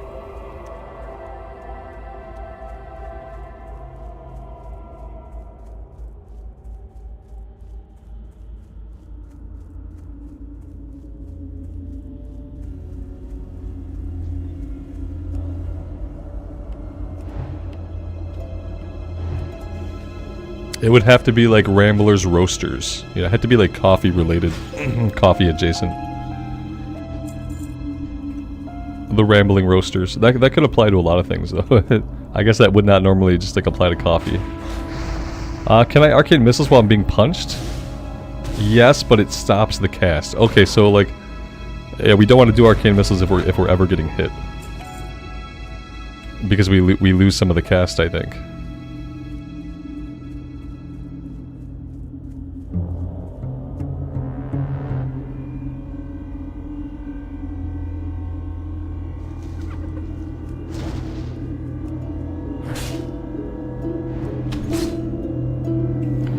Andrew, it doesn't make sense because they don't need to eat, drink, or sleep. Yeah, but they need a place to like relax, you know, and like socialize, and then you want like a place for like the other races to come and like relax when they're there. But yeah, to your point, that I don't think they need to eat or drink or sleep, so.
A lot of resist happening here. I don't like it.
They're undead. They're undead. I can't polymorph them. Oh no.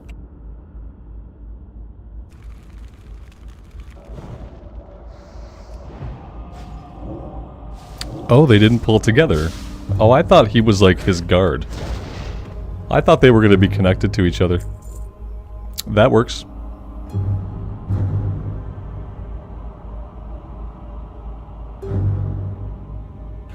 You get a boom of a Wrath hardcore? I'd love to hear more about Wrath hardcore, but like, I don't think too many people are doing it. I think there probably are people that like do this hardcore for a little bit, and then they think like, hey, what would hardcore be like if I did it in Wrath of the Lich King?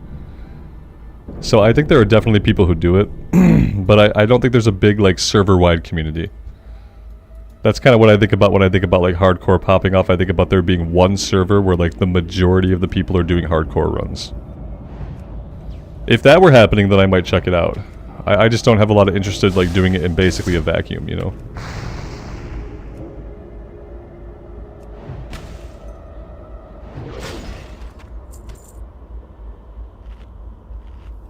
We are going to have to come down over the hill here and look for the Murlocs. Let's move out of the way of respawns. Oh, we need one more Ichor as well. On EU. Yeah, see, that's the problem. Yeah, I'm on North America servers. And while I could get a different account to play on EU, I probably wouldn't do that unless it was something like really big going on, you know?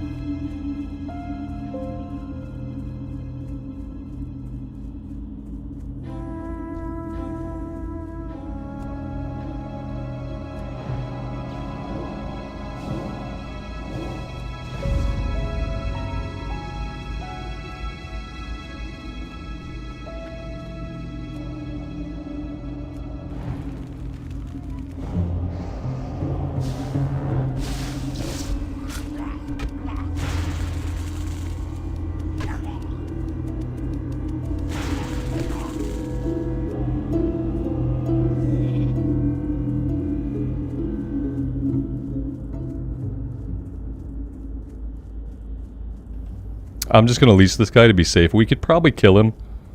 We have enough mana that we could probably do it, but... Taylor, I'm solely on YouTube, man. Yeah, all my content is here. It's where people know me, and I have zero interest in like any other platforms.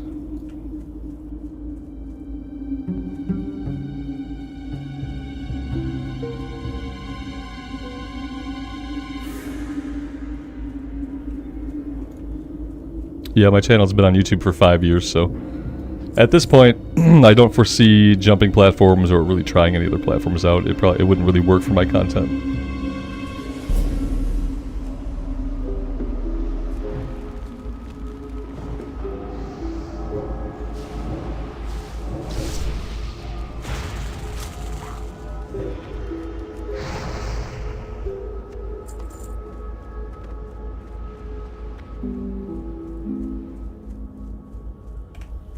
John, good afternoon. Thanks for stopping by and hanging out.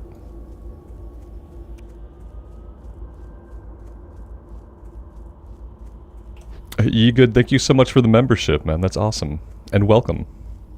Now you're stuck here.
Yeah, Murlocs are vicious. Absolutely. That's why I'm just running away. Yeah, anytime we pull more than one, I'm gonna polymorph the second one, and then we're just gonna leash it. Especially at this level when we don't have a lot of other tools. It's not really worth it to risk it. Just run away. Johnny Hoover, good afternoon, man. Thanks for stopping by.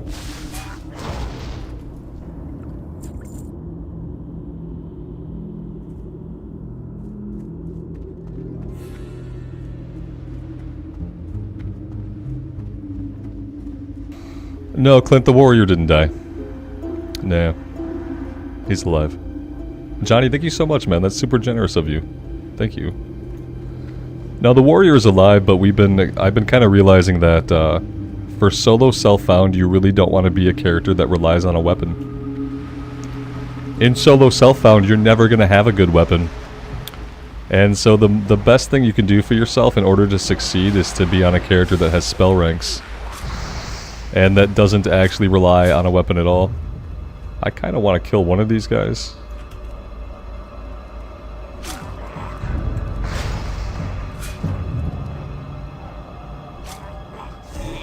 There we go.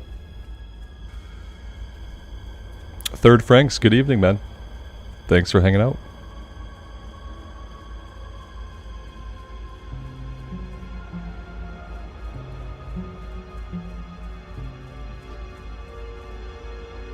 Alex is like, or play a pet class that has spell ranks, like the Warlock.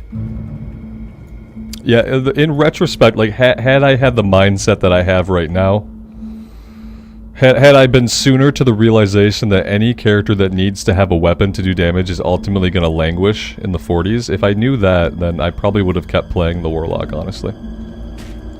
Yeah, I hadn't got there yet, like, internally, inside my soul. I had not acknowledged to myself that the fact was, any class that has to have a great weapon to deal good damage is never really gonna thrive in solo self-found. Unless you're, like, really, really lucky with drops, you know?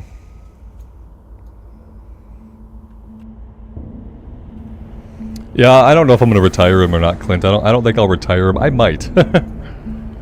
It's a thought process that's still ongoing. I could grind on a man, but it's like so tedious.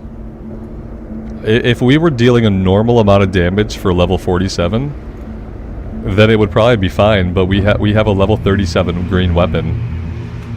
And it's busting me up. Yeah, I can't handle it. It's gonna be like 10 hours a level to grind it. I don't think I want to play for 10 hours to grind out a level. That might be a little bit of an exaggeration, but I honestly don't feel like it's much of one. Yeah, we didn't do any dungeons, obviously, and then once you get into the level 40s, there's nobody doing dungeons. There's nobody doing Zul'Farrak or Oldemon, like, yeah, not right now. Not anybody that hasn't already done it before, you know.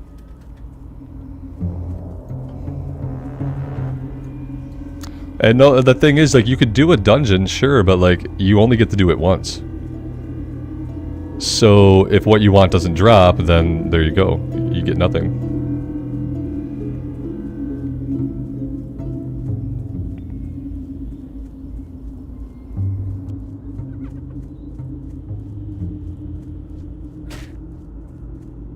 Yeah, I don't know if it's patience. It's like an appetite for absolute tedium. I have limits. I have limits because ultimately I'm a person. So like I said, if we had a normal weapon and I felt like I was killing things at a normal pace, or even if the fights were long but we weren't running completely out of mana every fight, something has to be different. I can't grind 10 hours a level when every single combat I have a third of my HP and a third of my mana left. And by I can't, I mean that I won't, basically. Yeah, it's just, that's my limit. If I can't string 2 pulls together, I can't grind. You know what I mean? It doesn't make sense to grind when I can't even do 2 pulls back to back without eating and drinking. It makes no sense. Yeah, like David said, and I've talked about this, guys. I could spend 20 hours and I could get the Paladin to level 49 or 50. So what? The shadows beckon. Then I'm going to be level 49 or 50 with a level 37 weapon. We're going to be fighting level 48, 49, and level 50 guys with a level 37 weapon. And what I'll do by grinding the levels out is I'll make the problem worse. We'll be doing even less damage to enemies that have even more HP. It doesn't. It's like a self-defeating cycle. The only way grinding makes sense is if we have a good weapon, and the only way, like, yeah, it just doesn't work together. You know what I mean?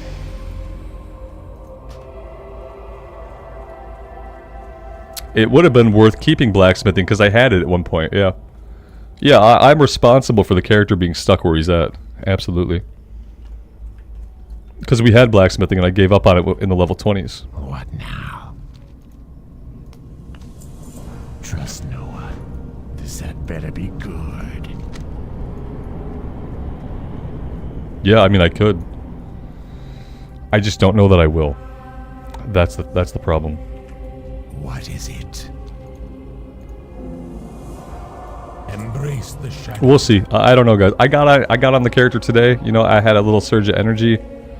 I got on the character today. We got into the Searing Gorge. You know, we fought some stuff, and that was about all I could do. I did as much as I could do. Victory. Let's see if I can cook some of this stuff to get it out of our bags. Twisted, there might be. Yeah, like I could do like an extensive search of Wowhead and maybe find something. I'm not sure.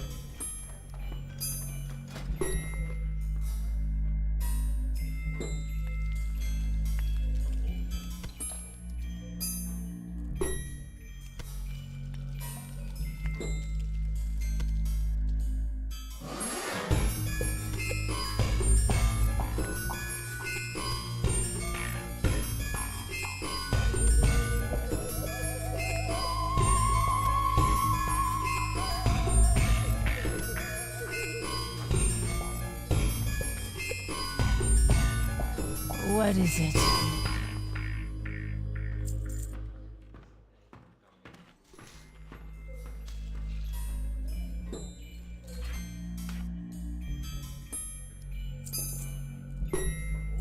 Dark Lady, watch over you.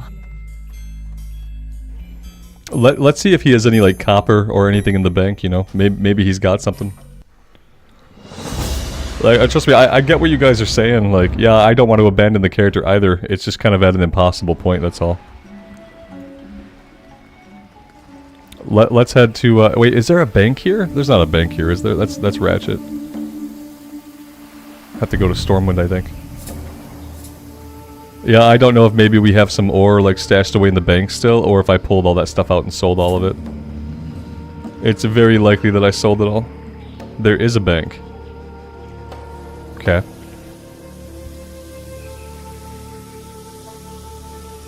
Clint, I haven't searched like specifically for quest chains that give weapons. No. I could, but I kind of, part of me hates doing that kind of research. Let's see, banks. This is the Stranglethorn Trust Bank. Let's go see what that's about. Nothing is impossible if you put your mind to it. Taylor Swift.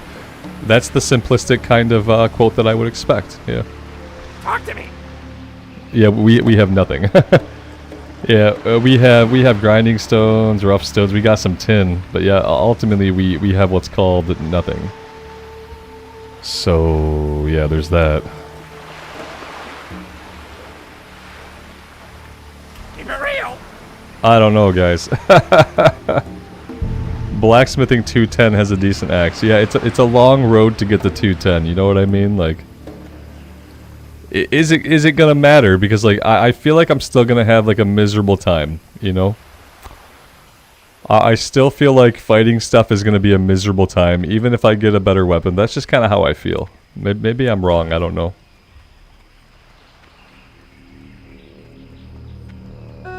Because yeah. Yeah, I mean, we still have mining, so like we can go mine anywhere at any time. All you need is love. Another meaningless quote. Yes. The shot in the back. Yes. All you need is love and full body armor. David, I kind of feel that way. Yeah, if I'm not having fun, then yeah, I'm not having fun. And you're not supposed to have fun for every minute of a classic journey. I totally get that. There are supposed to be slow parts that like kind of like weigh you down. But yeah, it's just Off with you. I don't know. And like I don't have a large expectation. You got to understand like so if I mine, let's say I go mining for a half hour a day at the start of every stream, like to what end? What's this axe that I'm going to make? Like what's the stats on it? I need to actually know. Because this is what I got right now. I have some weapon. It has 139 top damage. It's got 34 attack power and it's 31.2 DPS. It's a pretty good mace. So like, am I gonna make something that's gonna be like much better than this? Because if it's not gonna be much better, I don't think I'm helping myself by spending 20 hours grinding up mining and blacksmithing. You know what I mean? Like I don't think that's gonna help.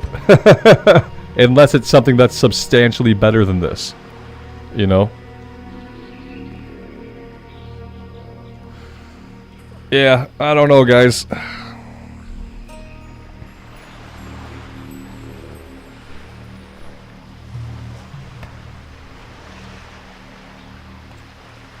I need a two-hander. Yeah. I need a two-hander, otherwise I need to also get a shield, and we're not going to get a shield.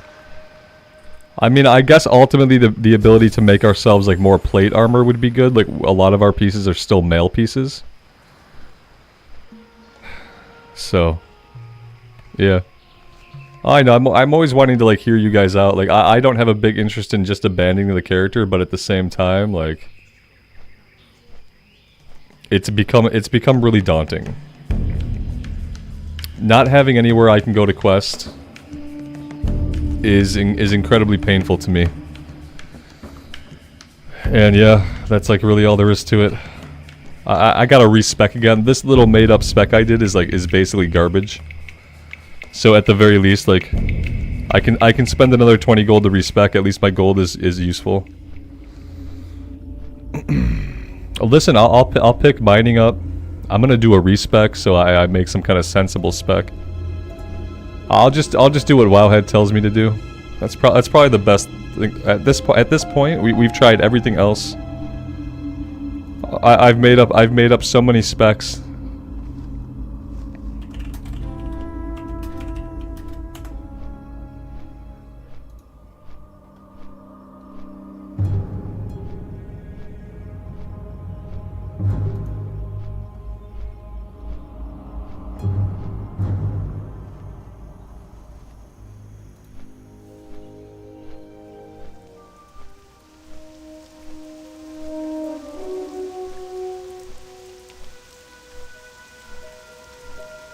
Yeah, Andrew, I've made up 17 specs though, and none of them have been very good. It's probably time for me just to like, I'm gonna try this one on Wowhead for the solo retribution. They want me to be using consecration, and like hell, I might as well use consecration because look, we're blowing all of our mana every single pull anyway. So like spending a little bit more mana to drop consecration to deal a bit more damage is probably worth it at this point, honestly. Because try as I might, there is no mana efficient build on the Retribution Paladin. I feel like this class needs a wand. Like I don't know what else to do. Can I wand and auto attack at the same time? Yes, so we'll go get mining. And then we'll do another respec. It'll be our second respec of the day.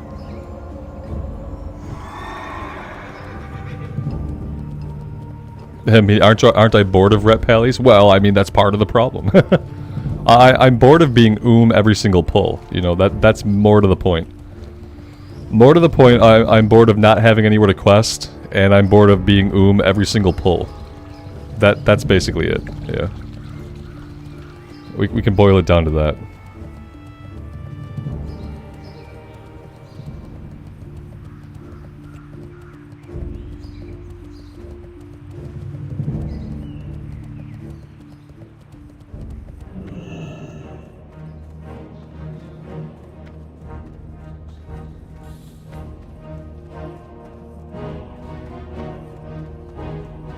Well met.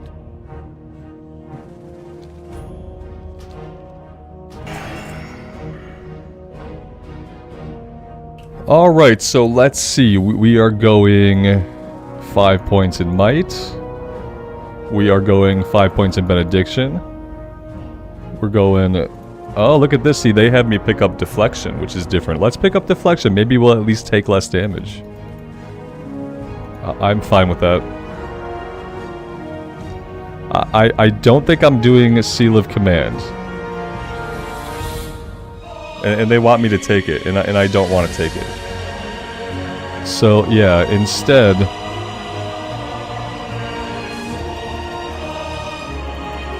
Oh, Stormwind music, why do you do this to me? They want me to put 2 points in Healing Light. 3 points in Healing Light.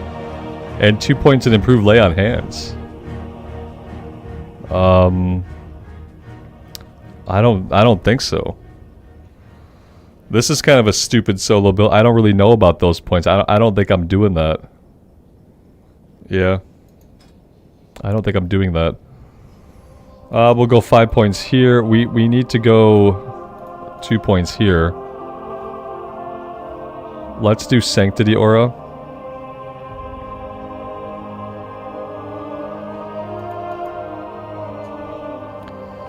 Yeah, no, this was this was bad too.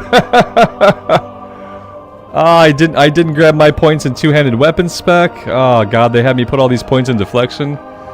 Yeah, no, this is bad.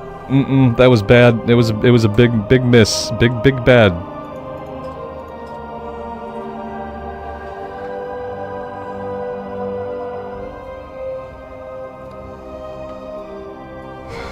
Fuck. Fuck. Okay. Whatever. Who cares? Yeah, there is a preview, Mike. Yeah, I don't have it turned on because I'm an idiot. Yeah, because I'm stupid. Ah, son of a bitch. Okay, well that's fine. You know, just we'll just spend 30 more. So we're almost out of gold, so it's fine. We'll be totally broke soon. You know. I did get hasty. Yeah, that's why we're not doing this today. Yeah, that's why. Awesome. All right, everybody's parked. Everybody's fine, guys. I need to take a break here today. Yeah, I don't know what the future of this character is. Honestly, I'd love for him to go forever, but I'm kind of thinking that he might go the way of a free character transfer. I don't know. Like, yeah, I could send him over to Mankrik if I want. That's about it. Yeah. I think that's a sign. I think he just needs to sleep. I think he needs sleep. Maybe I need sleep. Thank you guys for being here, though. I really appreciate you all hanging out. I don't know if I'll be on tonight for the 5-man stuff. I might take a break today. And we'll come back tomorrow. I'm having fun on the Mage. I'm sad about the Paladin. There's really not a lot I can do. So yeah, thank you guys for being here for it. I appreciate the patience. And as always, take care of yourselves out there and take care of each other. And we'll see you back here again sometime very soon.